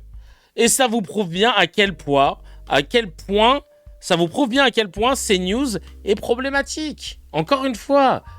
Et il est payé plus de 100 000 euros par mois. Chacun, je le dirai, je le répéterai tout le temps. Pour moi, tous les imposteurs qui font pas leur taf et qui sont surpayés, je dois pointer du doigt. Comme Nicolas Canteloup et ses imitations à 135 000 euros net mensuels. Je peux pas ne pas lier les deux. Et ben là, c'est pareil. Je ne peux pas. Je trouve ça scandaleux. Scandaleux. Vraiment. Bref, allez. On enchaîne avec Caroline Forest qui se disait Charlie et qui veut censurer l'humour de Nova. L'humour gauche-pigasse, comme elle le dit, tiens. Oui. Ah mais non, mais je croyais que c'était une vidéo d'elle qui disait ça. Ah ouais, c'est pas une vidéo d'elle qui dit ça, c'est... Elle a partagé une vidéo de Pierre-Emmanuel Barré. Bon, on va la regarder, tiens, ça va nous faire plaisir, c'est un petit miel. Un petit miel. Kevin, il y a un mec qui a débunk la vidéo le matin même. Non mais tu te rends compte? Et c'est pour ça qu'après ils ont arrêté d'en parler. Ah, ça rentre plus dans le narratif. Mais ils vont pas se prendre la tête sur CNews à se dire... Ce matin, on vous a dit qu'il semblerait que voilà, il était agressé par des jeunes, donc il y a de la sociologie. Bon, on a vu les images. Non, ils font pas. Avec la loi CKR, chacun, ça c'est pas possible. Ils doivent s'excuser platement. Et quand t'as de l'ego, t'excuser publiquement, c'est quelque chose de très difficile à faire. Et ça, c'est le premier. Et tu verras que juste cette demande, ça va déjà être un pas incroyable. Et je veux pas tes excuses équivalentes à ta façon de gérer l'Arcom, genre non mais le modérateur que je suis, non. Des polémiques à parler dessus. Ah bah ça fait vraiment Brandolini, je te jure. Il semblerait que la propagande sioniste a encore de beaux jours de vrai. Alors, on va regarder une vidéo de la gauche pigasse. Caroline Forest, c'est parti. Avant la grande finale de l'Eurovision. Et je me demande si c'est pas C'est elle qui a parlé de ça en partageant cette vidéo. Hein. C'est pas une vidéo qui parle de la gauche pigasse. L'événement dans tout l'univers dont j'ai pas le plus rien à foutre. Je dirais en 1 l'Eurovision. Ah, c'est déjà dans la loi, ils sont obligés de se corriger dans les 24 heures. C'est juste qu'elle est pas appliquée. Wesh. Alors là, je suis étonné. Je vais me renseigner après. Là, ce que tu me dis, c'est ouf. Allez, on enchaîne. Avant la grande finale de l'Eurovision. Et je me demande si c'est pas l'événement dans tout l'univers dont j'ai pas le plus rien à foutre. Je dirais en 1 l'Eurovision, en 2 la candidature de François Ruffin, en 3 le cancer de Gabriel Attal. Je dis pas qu'il a un cancer. J'en sais rien, je sais absolument pas, je dis juste que si on m'apprenait qu'il avait un cancer, je dirais Pancréas ? Non, dommage. Je m'en bats tellement les couilles de l'Eurovision que 2 semaines avant l'émission, elles commencent à avoir peur, elles essayent de remonter dans mon ventre. Elles sont là, dépêche-toi, c'est bientôt l'Eurovision. J'arrive pas à monter, je suis trop grosse. Ouais, mes couilles, c'est les Chevaliers du Fiel, vous allez faire quoi Si je devais choisir entre regarder l'Eurovision et regarder le spectacle de Sophia Aram, je me suiciderais. Le génocide. Putain, mais Sophia, je te souhaite tellement de devenir daltonienne et de traverser au feu rouge, là, bam. Oh non, merde, comment va la bagnole? Ça va, elle roule encore. Super, alors repasse une fois en marche arrière. Ah, c'est violent, ça va. Elle met des guillemets à un vrai génocide, je peux lui mettre une kangou imaginaire dans la gueule. Et je sais que c'est pas bien. Je parle pas de la blague sur Sophia Aram, elle est super. Non, je sais que c'est pas bien, mais j'arrive pas à m'empêcher d'avoir un peu de mépris pour les gens qui regardent l'Eurovision. Je pense que si tu votes à l'Eurovision, tu devrais pas avoir le droit de voter aux élections. Tu choisis. Même si ton fils, il est en finale. Mais maman, pourquoi t'as pas voté pour moi? Alors déjà parce que tu me fais honte, et puis parce que je préfère Mélenchon. Aïe. Franchement, trompette basée. Hein. Il était très chaud. Très chaud. Le J qui nous dit mais tellement merci à eux, cette bouffée d'oxygène tous les dimanches soirs. En plus d'avoir des invités au top, ils sont drôles et ça fait un putain de bien. Conseil, foncez sur la BD YOLO de Émeric Lompré, c'est un petit bonbon. Sal qui dit cette débile travailler chez Charlie Hebdo en parlant de Caroline Forest. Et Laïla qui dit eux au moins ils sont drôles. Chris qui dit magique. Ah ouais non franchement c'est incroyable. Elle avait mis quoi, Forest? Elle a dit, la gauche pigasse, des humoristes mélenchonistes qui humilient les rivaux du chef de la meute, ne parlent que d'Israël, font rire sur la mort de Sophia Aram ou encore Gabriel Attal, de l'humour sinistre au service d'une ambition politique, du CNews inversé. Julien Drey, tiens, en parlant de CNews, parle de l'antisémitisme supposé de Mélenchon. Hâte d'avoir les sources qu'il va devoir inventer. Jean-Luc Mélenchon retrouve son enfance. Non mais Mathilde Panot ne croit pas. C'est-à-dire que quand il est, si vous me permettez, quand il est gosse, il est pas du tout l'ami. Il passe son temps à persécuter les petits juifs dans la classe parce qu'ils disent ils revendiquent l'idée que ce sont des assassins de Jésus. C'est ça. J'ai les témoignages. Ça, il vous l'a raconté ou... J'ai les témoignages de ses copains de classe qui sont venus me voir. Je le savais même pas, je l'ai découvert. Voilà. Ouais. Personne n'est convaincu. Voilà. Bien. Mais tout ce qu'ils ne vont pas faire pour essayer de descendre Mélenchon, genre attaquer sur du concret, pas sur de l'imaginaire, quoi, tu vois. Parce que c'est-à-dire que si t'en viens à inventer des choses comme as, ou parler de ça, même tout court, c'est qu'en fait, t'as rien à dire sur le concret. Et puis, et j'ai envie de te dire, combien même ça aurait pu être vrai, frère, Mélenchon, il a 74 ans. Genre, tu vas commencer à lui imputer des propos qu'il a retenus quand il avait 10 piges. Parce que là, on n'est pas rendu. Hein. Moi aussi, je disais des dingueries quand j'avais 10 ans.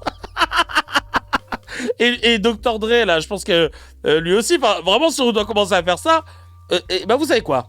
Moi, j'ai eu accès au cahier de texte de Mélenchon quand il était en CM2. Et je peux vous dire que, waouh! Alors là, je l'ai vu dessiner des zizis. Plusieurs zizis, d'affilée, comme ça, à main levée.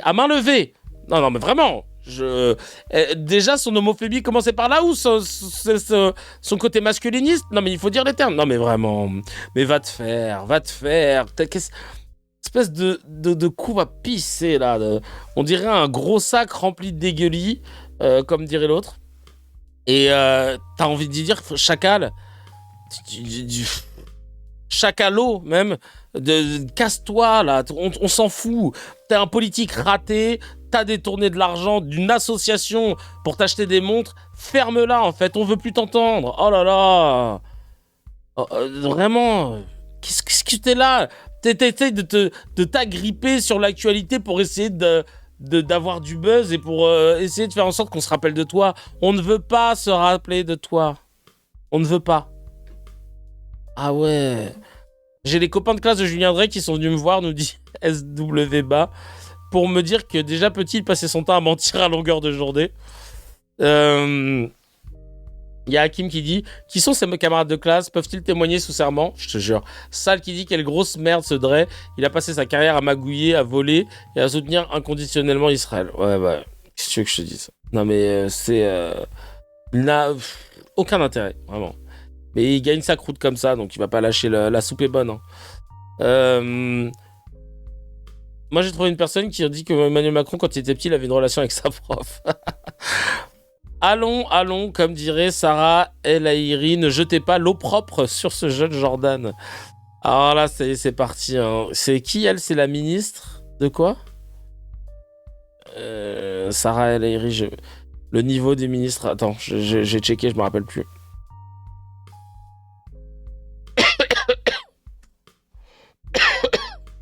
Ministre délégué chargé de l'enfance, de la jeunesse et des familles. Aïe. Ah, c'est ministre délégué, pardon.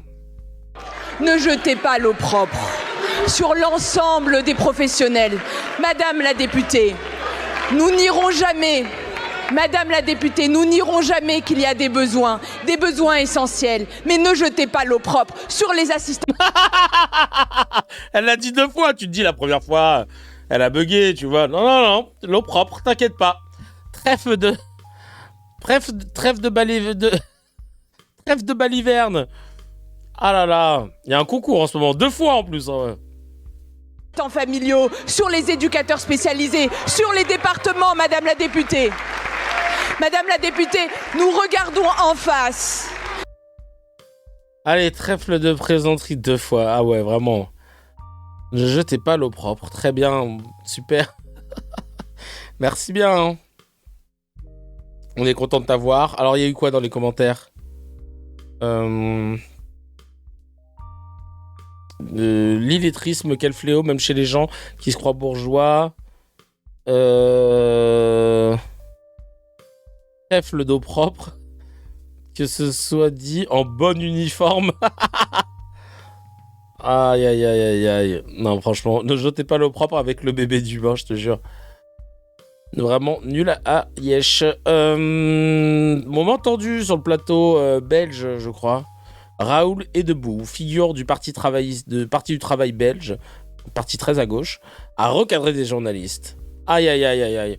On aime ça. Allez, on provoquait un tollé, hein. Évidemment, en effet, selon l'Union européenne, le Hamas est une organisation terroriste et pas Israël. Question, est-ce que vous retirez ces propos ou pas du tout? Pas du tout. Ils sont vrais, non? Ah, c'est vous qui le dites. Pourquoi ils sont vrais? Ouais. Vous ne trouvez pas que c'est vrai que l'État d'Israël est un État terroriste? Il n'y a pas un terrorisme d'État. C'est pas condamné comme ça par les instances internationales. Ça, c'est votre opinion. Moi, je suis pas du tout d'accord avec ça. Moi, je trouve que l'État d'Israël est un État terroriste. Attendez. C'est très lourd ce que vous dites. Attendez, des dizaines de milliers de morts ces dernières années. Ok, 4000 enfants sont morts sous les bombardements. Vous ne trouvez pas que c'est du terrorisme? Vous ne trouvez pas aujourd'hui 37 bébés sur les couveuses sont en train de mourir sous les bombardements israéliens et vous ne trouvez pas que c'est du terrorisme d'État? Pied d'égalité, le Hamas, organisation terroriste, et l'État d'Israël. J'ai dit que ces 10 dernières années, il y avait effectivement 6000 morts, je veux dire, comptés par l'ONU. C'est une démocratie, Israël, quand même. C'est un État colonial et un État d'apartheid. C'est une démocratie. Non. C'est pas une démocratie, Israël. Un État colonial n'est pas pour moi un État démocratique. Un État d'apartheid, un État colonial, et pas une démocratie, un État terroriste. C'est très lourd, hein. C'est très lourd. Il les lâche pas, hein. Waouh. Ça a voté PTB, là, hein. Ouais, c'est très lourd. C'est encore plus important que vous avez dit. C'est lourd et c'est effectivement vrai. Je vais dire l'apartheid pour moi aussi. Je dis oui, non. Deux fois deux. Oui, moi je me demande. C'est une démocratie. Oui, moi je ne la seule démocratie. Moi je ne comprends pas pourquoi vous trouvez que l'État d'Israël n'est pas terroriste. Non. Moi je trouve que la terreur c'est quoi? C'est de diriger via la terreur physique des populations. C'est se défendre, Israël. C'est se défendre. C'est ce que vous dites, Israël. Je trouve scandaleux que vous dites que Israël est en train de se défendre. Les éléments ont leur poids, ok? Moi, je trouve qu'aujourd'hui, bombarder des populations civiles, mettre des checkpoints en place, qu'avoir mis des dizaines de milliers de Palestiniens ces dernières années en prison, c'est du tourisme d'État. État terroriste, État d'apartheid, j'insiste. Non démocratie. Attendez, j'insiste, ce n'est pas que le PTB qui le dit. 104 résolutions de l'ONU condamne en tout cas en Belgique, Israël. C'est seulement le PTB qui le dit. On est effectivement le seul parti en Belgique à dire que Israël effectivement est un terrorisme d'État. Et je suis étonné que 2/3 des pays d'humanité considèrent la même chose que nous. En fait, 104 résolutions de l'ONU disent que c'est un État colonial. Vous savez ce que c'est que la colonisation israélienne? Non, mais c'est important. Un État colonial, c'est un État qui accapare des terres et qui assassine des gens. Aïe. Ils sont à 2 contre 1, mais le gars, il ne tangue pas. Hein. Pas une seule seconde droit dans ses bottes. Non, c'est un truc de fou. Franchement, bravo. Qu'est-ce qu'on a? Salut Cashcard, salut ici. Donc ça, on va bannir hein, sur le Telegram. Leïla qui dit ce député ne s'est jamais défilé face à ce sujet. Au contraire, il dénonce souvent cette injustice. Moi, ce qui m'étonne, c'est quand quelqu'un sort des faits réels et avérés, en face, ça sort la fameuse carte Uno démocratie. Alors que pour un État dit démocratique, mettre en place un régime d'apartheid, de colonisation, de terreur, de peine de mort, exclusivement pour les Palestiniens qui osent arrêter des flottilles au large de la Grèce, à plus de 1200 km de chez eux. Bref, t'as capté. Dire que c'est une démocratie, c'est une aberration, mais totalement. Franchement, quelle bande de faux culs. Ils ont tous les genoux rayés par le bitume à force de Séus, les zizi israéliens. Ça qui dit 2 chiens au service de leur maître. Ah non. Ah, les cracks sont remontés. Les cracks sont remontés. Donc vraiment, bravo. Allez hop. Il y a Yann Brossa qui a été à 4 contre 1 comme ça, qui a été super. Yann Brossa est chaud aussi. Yann Brossa, il est vraiment chaud, j'avoue. Il nous fait plaisir, il redonne des couleurs au parti communiste. Alors, on a Pascal Praud en croisade contre Mélenchon. Et la question qui se pose est la suivante. Est-ce qu'un journaliste sur une chaîne d'information a le droit d'explicitement nous demander de ne pas voter pour Mélenchon? L'Arcom, que fait-elle? Rien, parce que je ne suis pas le président de l'Arcom.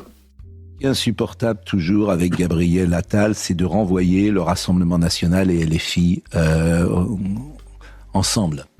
C'est-à-dire que la violence, elle n'est pas du Rassemblement national. Ah, tu vois, au début, c'était bien de mettre dos à dos LFI et RN, et après, il part en yek. Ces derniers temps, elle ne vient que de la France insoumise. Et c'est ça qui est insupportable. Et je m'étonne que lui-même ne corrige pas cela. Parce que ce que je dis... Ça a duré 1,5 secondes d'avoir un bon take. Est simplement factuel. Et en plus, il dit que c'est simplement factuel. Mais c'est pas normal de faire ça, Chacal. C'est pas normal. Des exemples? Non, il y en a pas. Combien de temps va-t-on devoir supporter toutes ces fake news? L'Arcom, que fait-elle? Quand comptez-vous enfin agir et fermer cette officine de propagande d'extrême droite? Quand le RN sera au pouvoir? Ouais, voilà, c'est ça. Non, mais c'est scandaleux. C'est scandaleux ce qui se passe. Ils ne respectent pas leur cahier des charges, l'Arcom le sait. Rappelez-vous que l'Arcom devait revenir vers Mediapart, il y a de cela quelques mois, pour nous dire quid des analyses de temps de parole sur CNews. RSF publie sur un mois un rapport sur le temps de parole de CNews, sur le temps de parole accordé aux partis politiques sur CNews, et constate que Mélenchon et la gauche, etc., a été diffusé pendant la nuit. L'Arcom dit c'est faux. La défense, mais non, c'est faux. Ensuite, Mediapart le fait sur 3 mois. Et les conclusions sont les mêmes. L'Arcom dit on va vérifier. Chacal, s'il y en a bien un qui le sait mieux que normalement tous les autres, c'est l'Arcom. À ce jour, où ça en est, on demandera à Florian Guadalupe, hein, tout simplement. Ensuite, alors ça s'en a vu. Ah oui. Alors tiens, ça c'est du petit lait, je crois. Elle se fait corriger en quelques secondes. Ah oui, là c'est la naturopathe droitarde qui est toujours présentée comme juste une entrepreneuse sur BFM et qui est face à l'autre qui a une tête de Katniss mais en brun et qui veut parler d'Iran. Ça dure 38 secondes, c'est apparemment du petit lait mais je l'ai pas vu. Mais j'ai peut-être envie de vivre dans un monde où une gamine de 6 ans ne te fait pas exciser avant de se marier avec un mec de 70. Pardon, ont des gens qui cachent leurs femmes sous des capes noires, qui les empêchent de voter, qui les empêchent de manger, qui les empêchent de vivre, et qu'on découpe les parties vaginales pour être sûr qu'elles ne prennent aucun plaisir. Alors pas en Iran. Ah bon, les mollahs ils font pas ça? Il n'y a pas d'excision en Iran. L'excision n'existe pas en Iran. Mais c'est génial. Alors dans ces cas-là, une femme qui décide d'enlever son voile, on la couvre pas sous l'acide. Et ensuite, dans les facs iraniennes, dans les universités iraniennes, il y a plus d'étudiantes, il y a plus de filles que de garçons dans les facs en Iran, c'est un fait. Arrêtez, il y a des femmes ingénieurs, il y a des femmes scientifiques en Iran. Mais attends, j'ai juste posé une question. Non, j'ai pas envie de... Franchement, là, j'ai pas envie de parler à un mec comme toi, je te le dis. Non, mais si tu vas... En fait, là, elle a voulu jouer sur les clichés en mode normalement je suis inattaquable. C'est bon, je vais sortir tous les trucs. Elle a sorti toutes les dingueries que les femmes vivent, mais dans plein de pays différents, tu vois. J'ai plus envie, tu m'as éclaté, c'est plus du jeu, ouais. Non, parce qu'il se prend de l'acide. Non, ça c'est au Pakistan. Ouais, non, mais que en plus, qu'elles peuvent pas étudier, si elles étudient. Mais ah ouais, menu maxi best-of. Vraiment là, elle s'est dit, vas-y, je vais tout faire. Et que, en plus, et dans un pays où la passe Navigo est à 55 €. Non, mais là, tu racontes n'importe quoi. Putain, merde, j'avoue. Elle a voulu elle nous a fait un multiplex de tout ce qui se passe dans le monde. L'excision, il y a plein de pays qui nous dégoûtent parce qu'ils la pratiquent. Je l'ai jamais entendu pour l'Iran. Peut-être, hein, mais je l'ai jamais entendu pour l'Iran. Mais là, elle a tenté un truc, la tchakchouka du racisme. Vraiment, je sais pas ce qu'elle a voulu faire, mais elle est. Et donc, comme elle se fait niquer parce qu'elle a pas de fait, oh, je veux plus parler avec toi. Non, mais c'est bon là, parce qu'en fait, après, je vais passer pour une teubée, donc c'est scandaleux. Scandaleux, vraiment. L'inculture, cette femme. Qu'est-ce qu'on a? En attendant le retour de Barbara Lefebvre... non, mais... Elle essaye d'occuper la scène. Non, mais ça y est, maintenant, elle a repris. Je sais plus comment elle s'appelle. Je sais plus du tout comment elle s'appelle. Allez, on enchaîne. Gabriel Zucman fait état d'une envolée extraordinaire des richesses des milliardaires. Aïe, aïe, aïe, aïe, aïe.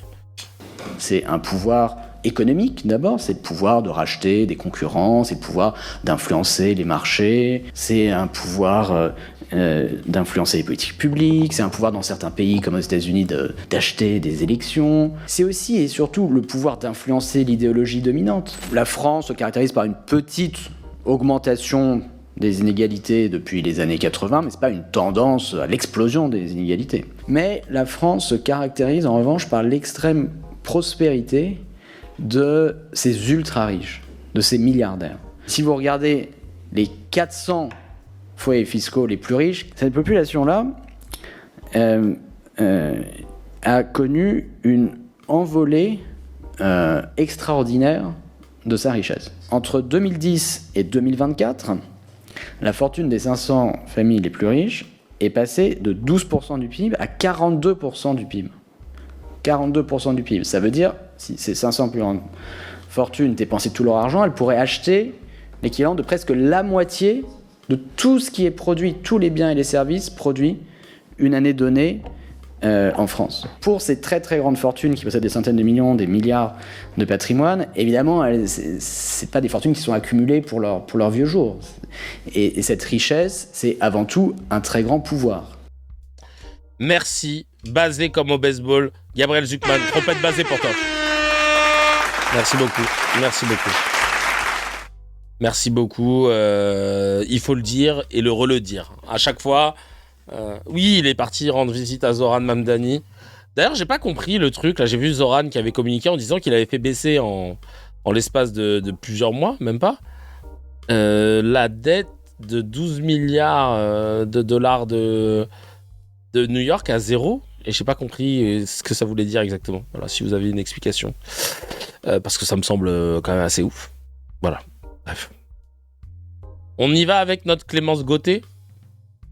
Ah, c'était 12 millions, d'accord. Parce que moi j'ai eu 12 billions. Il faut ça, le contraire de trompette basée, le bruit de paix foireux. Il n'a pas fait disparaître la dette, mais il a trouvé un équilibre budgétaire. Ah oui, d'accord, c'est le déficit, il a trouvé un équilibre budgétaire. Ok, d'accord, c'est ça. Ok. D'accord. Alors. Je préfère pas m'avancer sur cette info parce que voir par quel moyen et ça peut se cacher. Alors, attends. Là... Non, c'est 12 milliards de déficit à un budget équilibré. Parce que je viens de voir, j'ai la source devant mes yeux. Alors... Pour combler un déficit abyssal de plus de 12 milliards de dollars, le maire confirme qu'il va faire payer les plus riches. La ville compte plus de 380 000 millionnaires. Ah ouais, quand même. Oui, ça se joue pas avec des millions. Bah oui, je me disais bien. Ouais, non, c'est 12 milliards. Et donc, il a fait une vidéo hier où il a communiqué là-dessus. On va checker ça plus tard. Clémence Gauthier, la Gauthier, future première ministre, évidemment. Alors,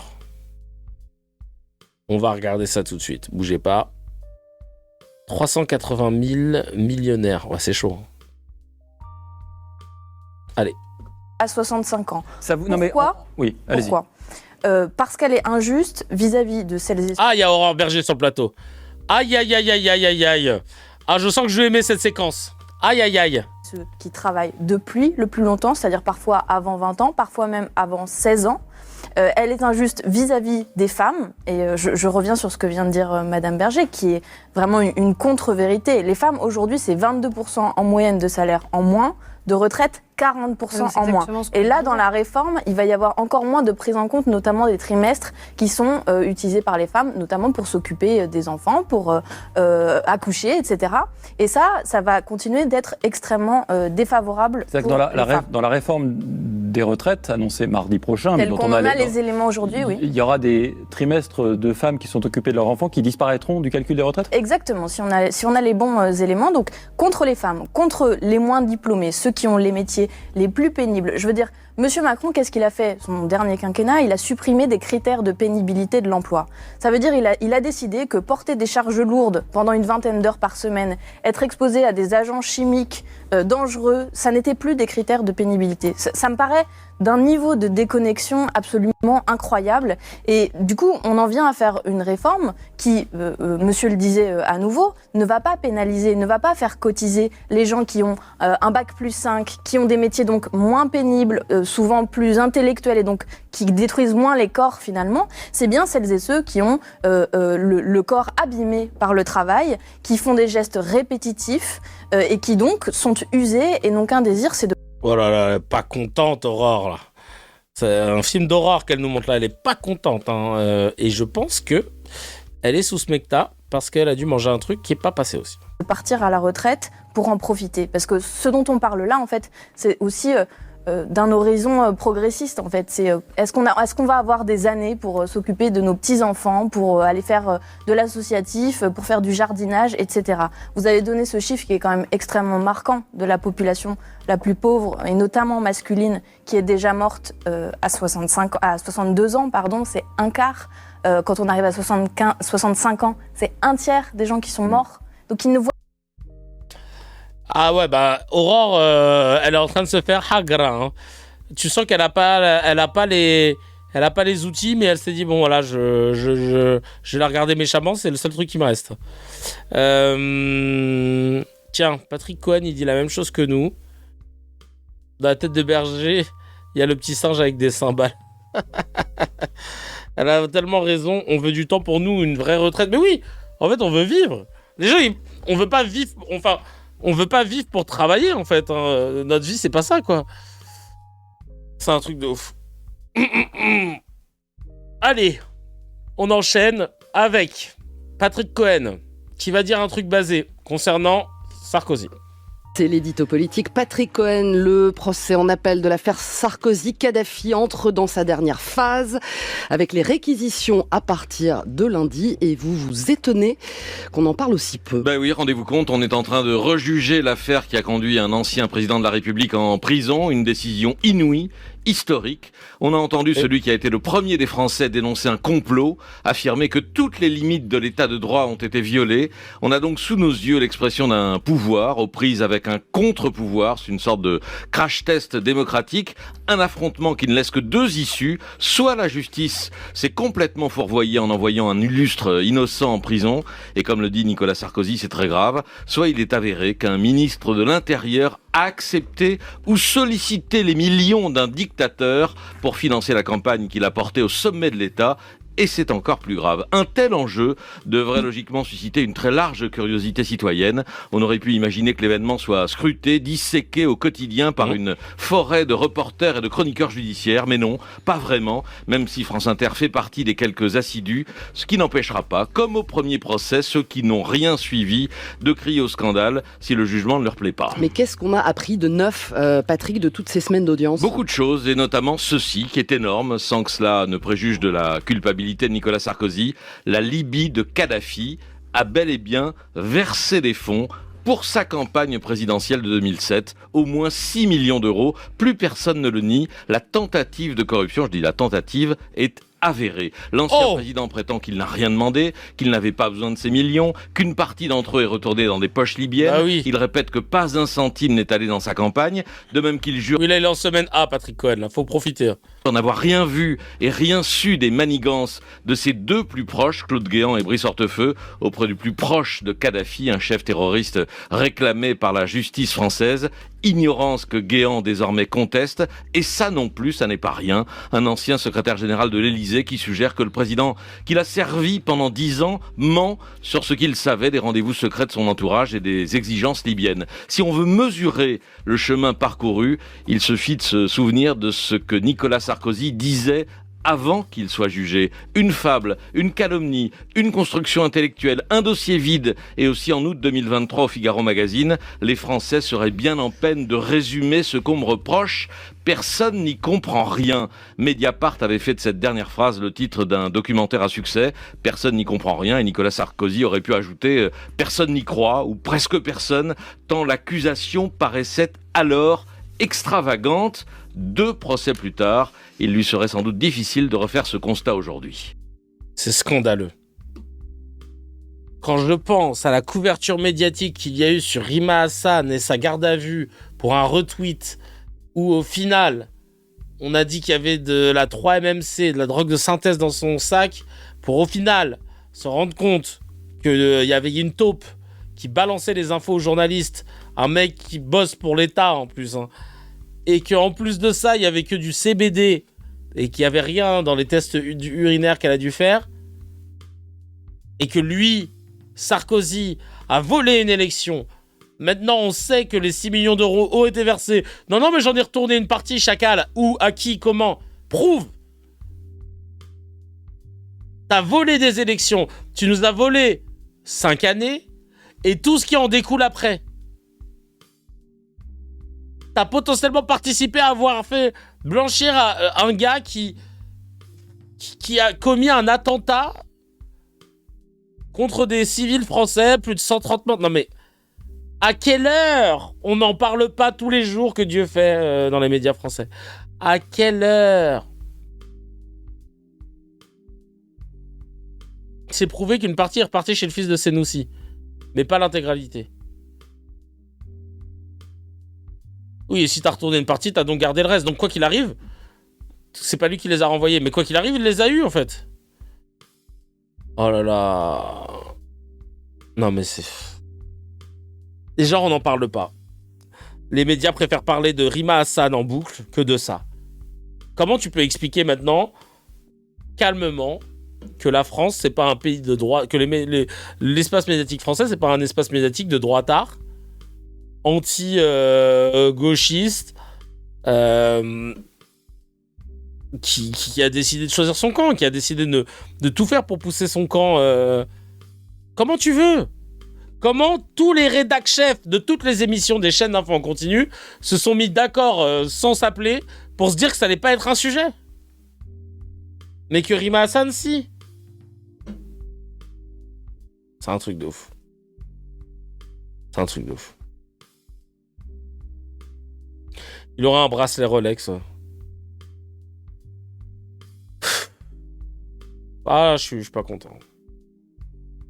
En même temps, nous dit Leïla, il a des sujets bien plus importants à traiter, comme Master Poulet ou encore Monsieur Bagayoko, qui enlève le portrait de Macron. Ah oui, non, mais c'est un message qui n'a rien à voir. Ah oui, non, mais oui, mais même ça aussi, les Master Poulet, c'est vrai. Les faits divers, ils sont faits pour divertir, pour faire diversion. Je crois que c'était une phrase improprement attribuée à notre ami Pierre Bourdieu. Pascal Praud, et regardez, Pascal Praud, comment il est sur les côtes de gamins de 9 ans. Qui aurait frappé le Matteo, mais par contre pour Sarko... On comprend qu'Israël veut garder son monopole nucléaire et qu'Israël veut casser tous les pays importants. Ah non, c'est pas là, pardon. Bukele au Salvador, hein, c'est ça votre référence? Non, je pense donc on fait rien. Il faut être pondéré, il faut être mesuré, intelligent, efficace. Monsieur Bukele, effectivement, vous vous moquez de lui, mais son pays est devenu calme. Je me moque pas de lui. C'est tout. Il faut savoir ce que vous voulez. Depuis une vingtaine d'années, il y a eu Chirac, Sarkozy, il y a eu plein de ministres de l'Intérieur de droite. Qu'est-ce qu'ils ont fait? Mais c'est pas le souci. Votre ami Sarkozy, qu'est-ce qu'il a fait? Mais d'abord, que ce soit mon ami n'a rien à voir là-dedans. Si vous... En plus, il dément même pas que c'est son pote. C'est embêté, mais c'est pas le souci. Une bunkérisation de la société. C'est ce que dit Sabrina Medjaber. Regardez ça. Une bunkérisation. Une bukélisation. Ah, une bukélisation. Une bukélisation, bien sûr. De la justice. Bien sûr. Écoutez, moi, je protège les braves gens et les citoyens. Franchement. Le Salvador, la France n'est pas comme le Salvador. Le Salvador, c'est un État qui était totalement effondré. C'était les mafias. Monsieur Bukele, que vous admirez tant, il a été élu par les mafias. Vous savez ça? Écoutez, Vincent, on est au début, je veux bien que vous relativisiez. Vous avez compris ce que je veux dire. Là. Il a pas de colonne vertébrale. Il n'a pas de connaissances. Il se lance sur des sujets. Il se renseigne même pas sur Bukele, le président du Salvador, qui a transformé en gros, la méthode Bukele, c'est résultat à court terme. Plus trop de démocratie et durabilité incertaine, quoi, tu vois, c'est... comment dire, parce qu'en fait, il y a une réduction de plus de 90% des homicides entre 2018 et 2023 au Salvador. Et donc, on dit que voilà, c'est parce qu'il est arrivé au pouvoir et il s'est mis d'accord avec la plupart des gangs. Et après, derrière, il a fait un état d'urgence des états d'urgence successifs, de la militarisation de la sécurité publique, des arrestations massives, des méga prisons pour accueillir des détenus, machin, voilà. Et donc, faudrait appliquer ce modèle-là à la France, quoi. En gros, c'est ce qu'il disait Pascal Praud. Bref. Allez, on continue. Allez, on continue. Là, c'est qui ? Lagardère qui qui défend Sarkozy, grand patron de chaîne aussi. Quand on parle d'exemplarité, pour le coup, on pourrait faire référence à ce que Nicolas Sarkozy a apporté et continue d'apporter pour le groupe. Évidemment, on peut trouver d'autres gens pour le faire, c'est clair, mais enfin, lui connaît le groupe, c'est un ami du groupe, il a toujours défendu, il a toujours été de notre côté, je vois pas pourquoi on le pénaliserait une deuxième fois alors qu'il y a aucune manière, aucune raison particulière de le faire. Donc il est toujours le bienvenu et on ne le fait pas contre l'avis de certains, on le fait pour l'intérêt du groupe, croyez-moi. Et on continuera à le faire de cette manière-là. On lui doit beaucoup, vous savez, et beaucoup plus que vous n'imaginez. On lui doit énormément à Nicolas Sarkozy. Mediapart. Incroyable, hein. Incroyable, une serpillière totalement. C'est le terme. Hop. C'est dingue, hein, tu t'étonnes après qu'il n'y ait pas beaucoup de médias qui parlent de cette histoire de Sarko qui est scandaleuse. Encore une fois, on est choqué de la drogue qui n'existait pas dans le sac de Rima Hassan et on n'est pas choqué du fait de savoir que Sarkozy avait bien pris de l'argent de la Libye, de Kadhafi, qu'il a gracié, comment il s'appelle, c'est Senoussi, qui était à l'origine d'un attentat. Enfin bref, tout ça, plus ça, mais c'est dinguerie. C'est une dinguerie. Il n'y a pas d'autre mot. Qu'est-ce qu'on a encore ? Ah oui, bon, on va aller vite. Ça, c'est vite. Qu'est-ce qu'il nous dit ? Paul Midi. Bah écoutez, c'est très simple, ça fait 40 ans dans ce pays qu'on a décidé d'avoir du pluralisme dans les principaux médias que sont la télé et la radio. Et donc on a défini tout... Oui, le beau-frère, c'est aussi le beau-frère de Kadhafi, merci. Un tas de règles pour assurer l'équité, s'assurer que la majorité ne soit pas écrasante dans les médias, s'assurer que des partis un petit peu plus petits aient voix au chapitre à la télévision. Et on a fait ça quand la télévision était le média majoritaire.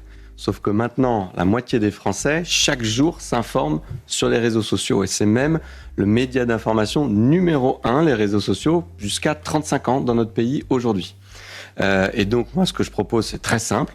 C'est que ces règles-là, qui sont des bonnes règles à la télévision, à la radio, puissent s'appliquer sur les réseaux sociaux.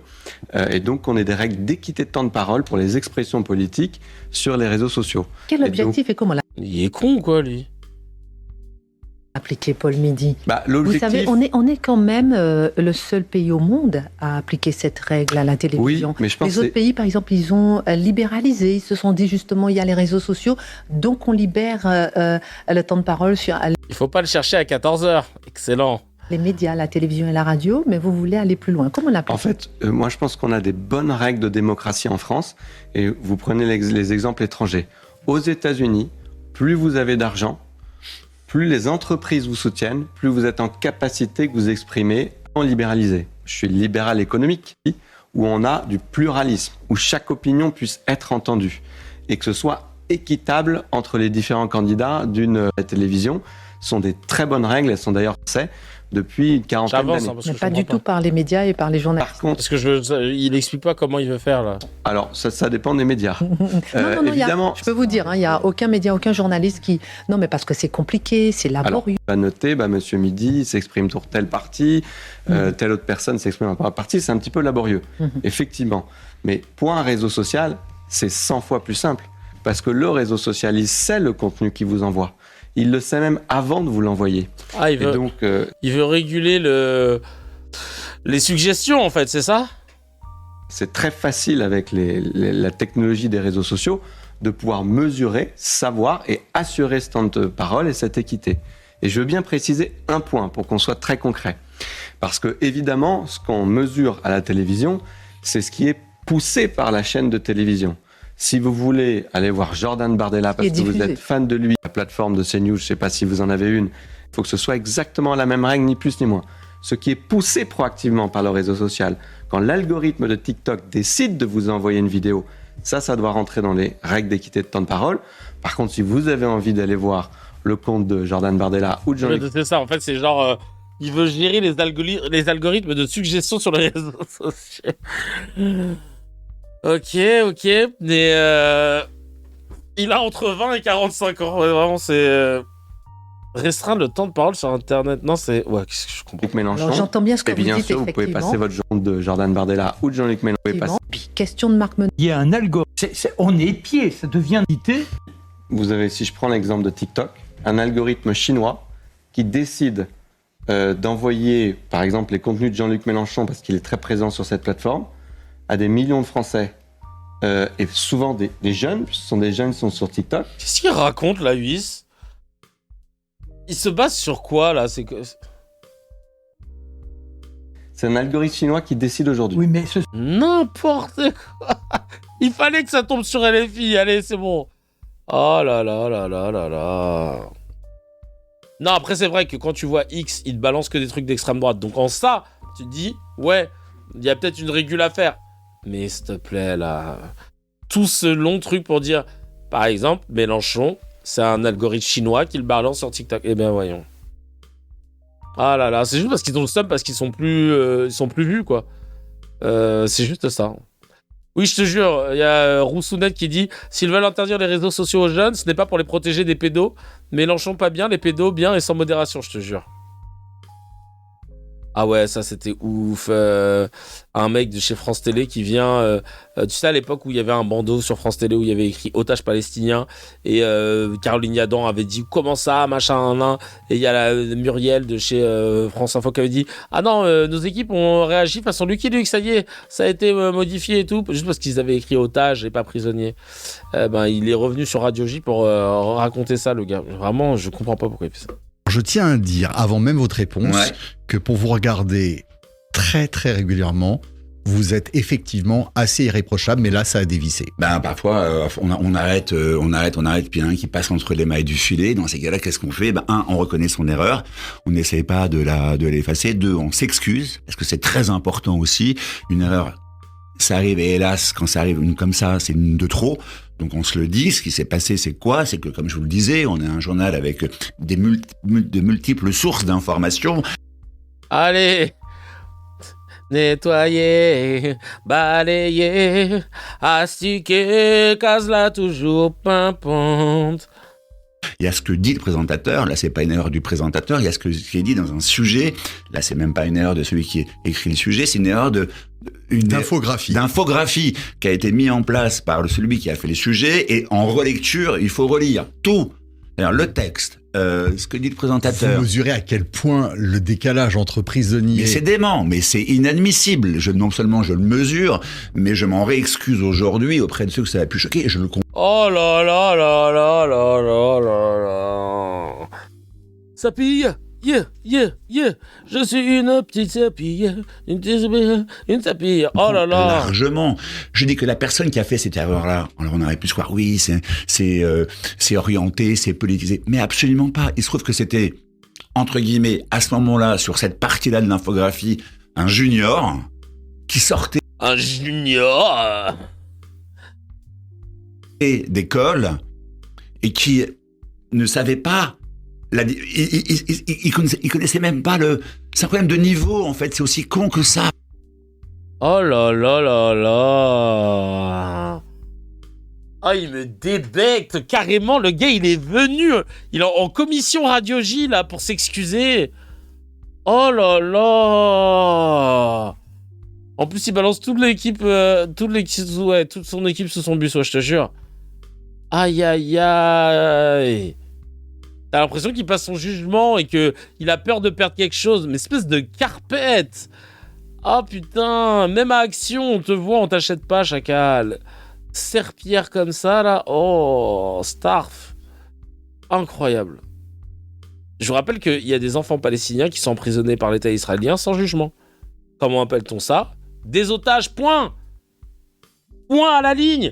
Tu es emprisonné sans jugement. Les détentions administratives, c'est des détentions en otage, point. Qu'est-ce que tu vas nous casser les pieds, là?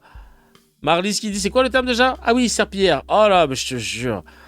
Oh là là là, c'est dégueulasse. Ah lui, je le crois, vraiment, je lui dis, mais ça va T'as encore un peu de dignité? Tu veux qu'on t'en prête? Incroyable. En fait, il a fait au bon sens, je te jure. Le jeune, il a fait le jeune. C'est un jeune. Il sortait d'école, un jeune. Putain. Et Paul Amar, qui, dès qu'il fait des flashs en direct de son entrée, il est à son prime dans sa tête. Hein. Regardez, il parle comme un journaliste, il sait bien le faire, mais c'est tout sauf du journalisme. De l'importance des mots, le nouveau maire de Saint-Denis, Bali Bagayoko, appelle dans l'indifférence générale à une insurrection populaire en cas de victoire du RN à l'élection présidentielle, une élection démocratique, et de citer la prise de la Bastille. La Bastille n'étant plus qu'une place et une colonne, songerait-il à un assaut contre l'Élysée? De l'importance du média. Le maire LFI de Saint-Denis a fait cette déclaration sur le site Oumma. Oumma, la communauté des croyants qui, pour les islamistes, passe avant le pays de naissance ou d'adoption. De quoi il parle? Il vient d'essentialiser un truc, là, tout seul. De quoi il parle? De l'importance des symboles. Le recteur algérien de la Grande Mosquée de Paris... Oui, bah si c'était une prison là-bas. Non, dans l'indifférence générale. Les banquets canons où les traditions françaises sont célébrées à base de vin, de charcuterie et de chansons populaires. Imaginez l'archevêque d'Alger dénoncer la fête du mouton, l'Aïd el-Kébir, une fête sacrée pour les musulmans. Au mieux, expulsés, au pire... De l'importance du territoire. Quand les islamo-gauchistes... Des malotes, au pire. Non mais il invente des trucs, il sous-entend des trucs. Non mais c'est dingue.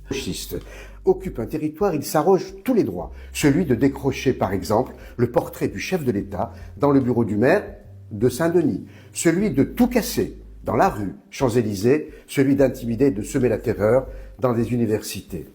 Il s'arroge tous les droits. Attends, d'enlever le portrait ou d'aller tout casser sur les champs. Le mec...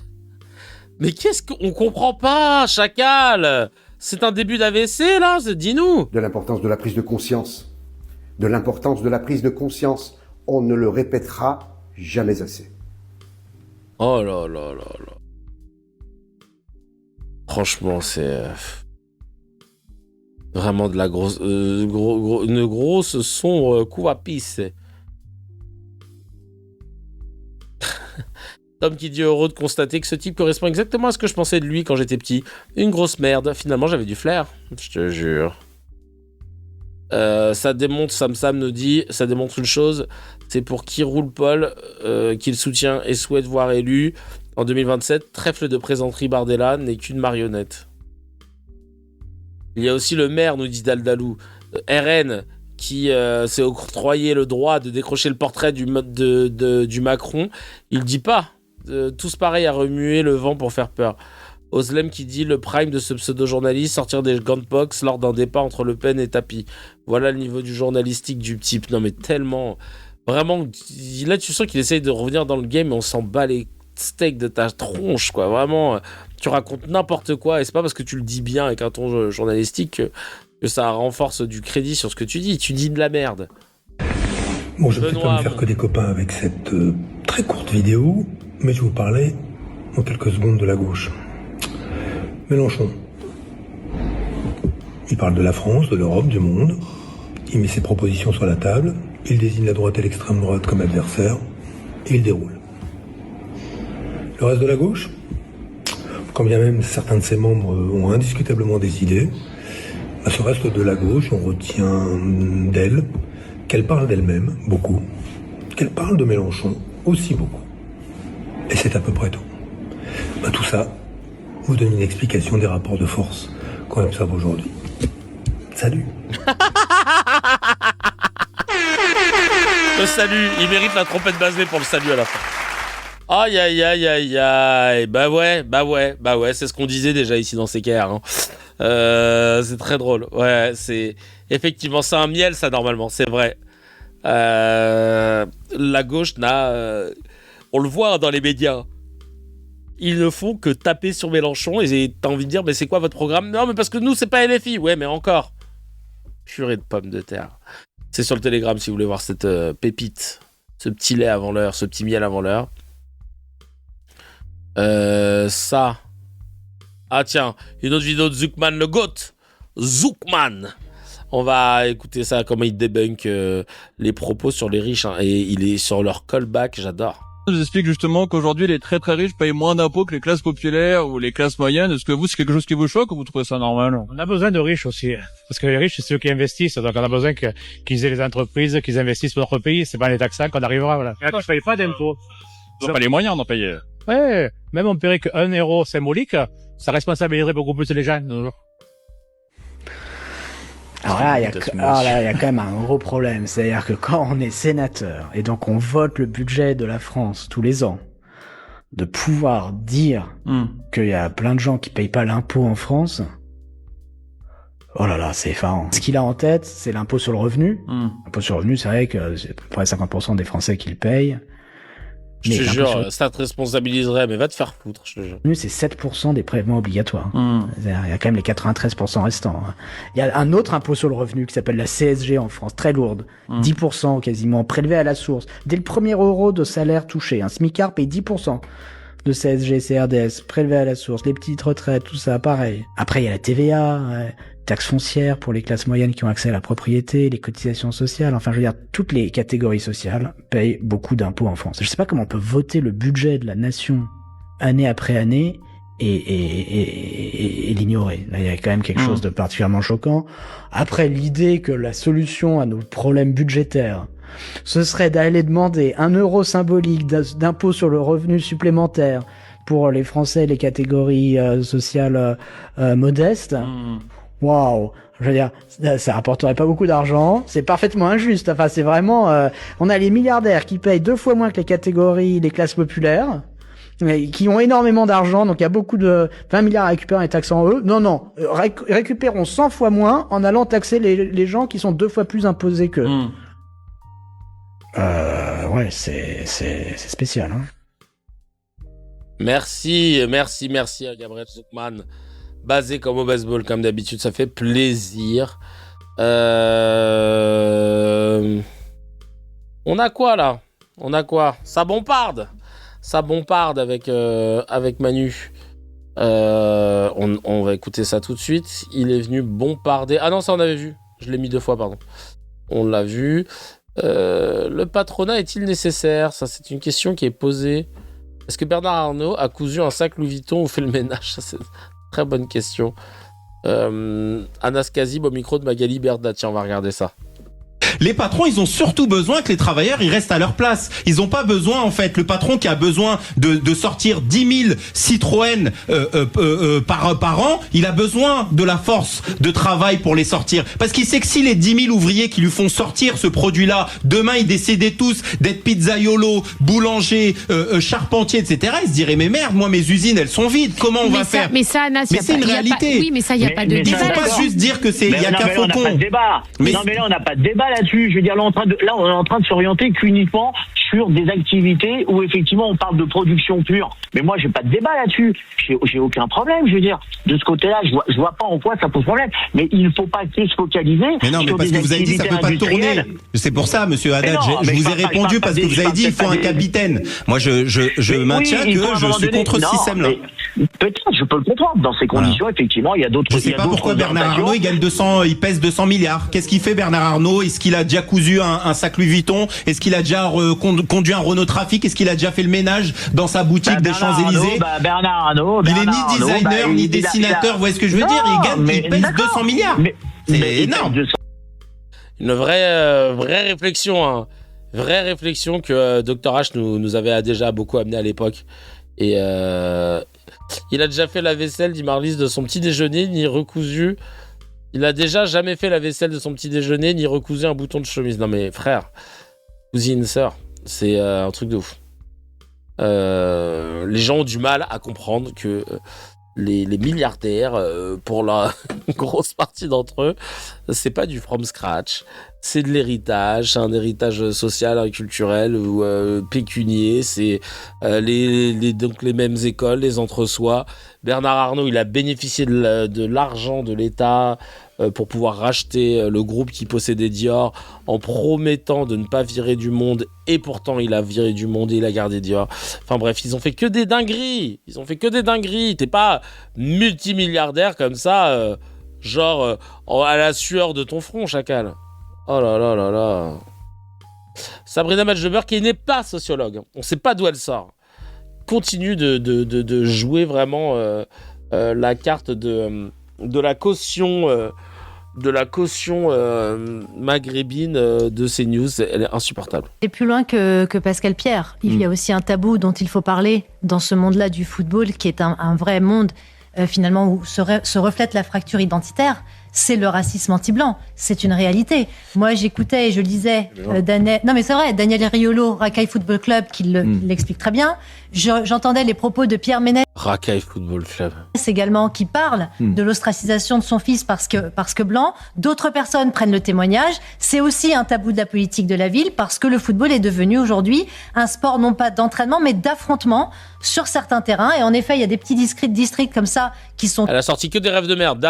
Daniel Riolo et Pierre Ménès, je crois. Touchés parce que les parents, souvent, prennent le dessus dans le rapport de force et veulent justement asseoir leur autorité ou défier celle de l'arbitre qui, malheureusement, aurait sanctionné leur enfant. Et l'entrisme islamiste également, le rapport de Monsieur Diard en 2018, qui parlait de l'entrisme islamiste dans le sport. Là, pour l'instant, on va marquer une pause. Mais Creil, c'est aussi un symbole.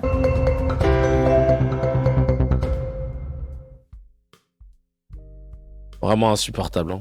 Elle sert la soupe comme ça, trop contente d'être là. Elle dira tout ce que vous voulez entendre. Elle y connaît quoi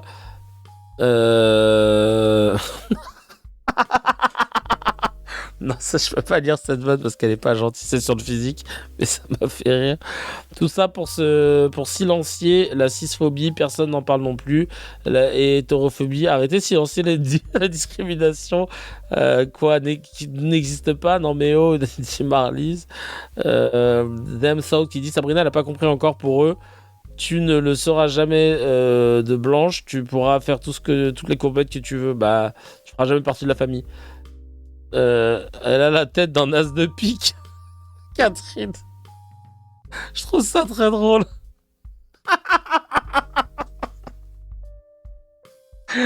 Elle a la tête d'un as de pique. Oh le bâtard. Très très bonne vanne de Catherine. C'est très fort. C'est pas trop méchant en plus, mais Et enfin pour finir, Mbappé, il a dit un truc tout con dans une interview pour Vanity Fair par rapport au RN. Il a dit, moi ça me touche. Je sais ce que ça signifie et quelles conséquences cela peut avoir pour mon pays lorsque des gens comme eux arrivent aux commandes. Le RN. Et c'est là que tu vois comment la France a changé, parce qu'il y a 20 ans ce serait passé crème cette phrase, inaperçue, et là tous les racelards se réveillent. Joue au foot plutôt que de l'ouvrir, il insulte 13 millions de personnes, hein. La réponse de Bardella a fait parler aussi. Il a répondu avec de l'ironie sur X en disant, moi je sais ce qui arrive lorsque Kylian Mbappé quitte le PSG, le club gagne la Ligue des Champions et bientôt peut-être une deuxième.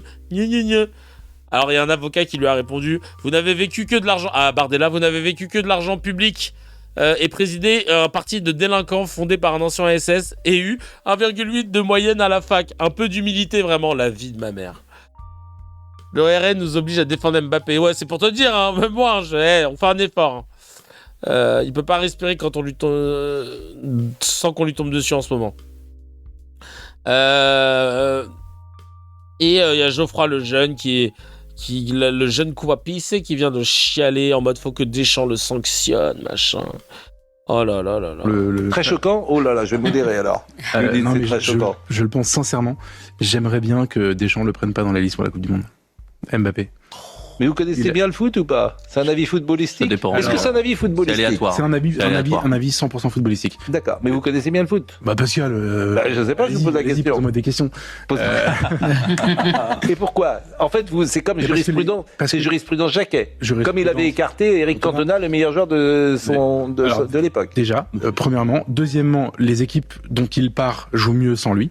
Ensuite, on a tout ce qu'il faut avec Dembélé, Barcola, Désiré Doué, Olidze, Ryan Cherki, etc. pour faire une Coupe du Monde magnifique. Et par ailleurs, il a fait quelque chose de très choquant pendant les matchs de préparation aux États-Unis.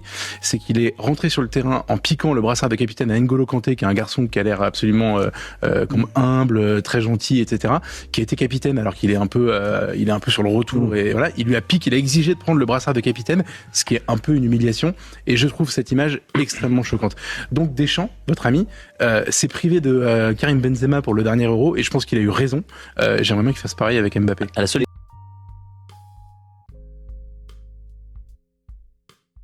Vraiment,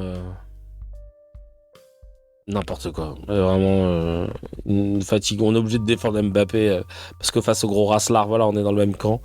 Mais tu vois comment ça s'en boucle sur les chaînes. Hein. Pas sur Sarkozy, hein. Pas sur Sarkozy et son procès, les réquisitions, ce qu'on a appris, Claude Guéant qui a confirmé avoir bien eu de l'argent, machin. Non. Mbappé qui dit que le RN, il aime pas. Quoi? Mathieu Valette est mal à ce qu'il a mis. Non, mais on va faire semblant d'y croire encore un peu. Ah, je suis plié. Le gars touche environ 2,6 millions d'euros bruts par mois. Ça se voit qu'il a écrit avec ChatGPT, là. Les emojis, c'est pris la tête de ouf. Déjà honteux, hein. Honteux déjà. Enlève les emojis au moins, fais ça scred. Bref. Le gars touche environ 2,6 millions d'euros bruts par mois. Avec les sponsors et les primes, on monte tranquillement à 80 ou 90 millions par an.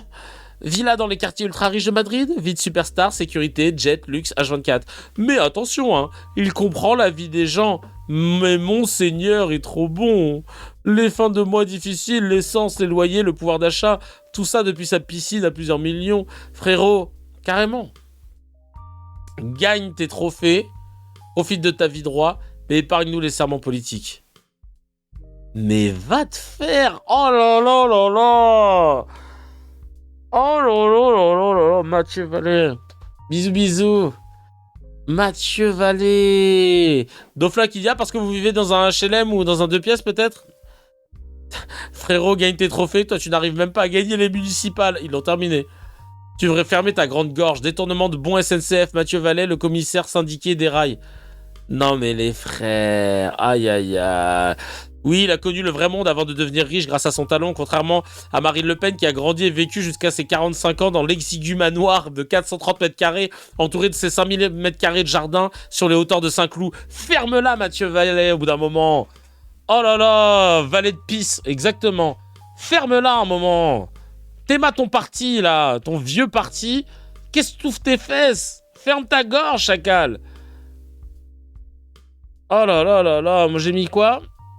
Ah oui, moi j'ai mis Mathieu Vallée et son parti détournent des millions d'argent public et ça vit pas dans un studio, ils nous doivent leur train de vie de bourgeois et lui se permet d'ouvrir son fiac hallucinant et il gagne pas une municipale le frérot, j'ai fait un compilé de tout. Et à Moumou qui me répond, train de vie c'est un jeu de mots frérot. Mathieu Vallée, le commissaire syndiqué des rails, ah oui, il avait mis le truc. Ah non j'avais pas vu le truc mais très fort.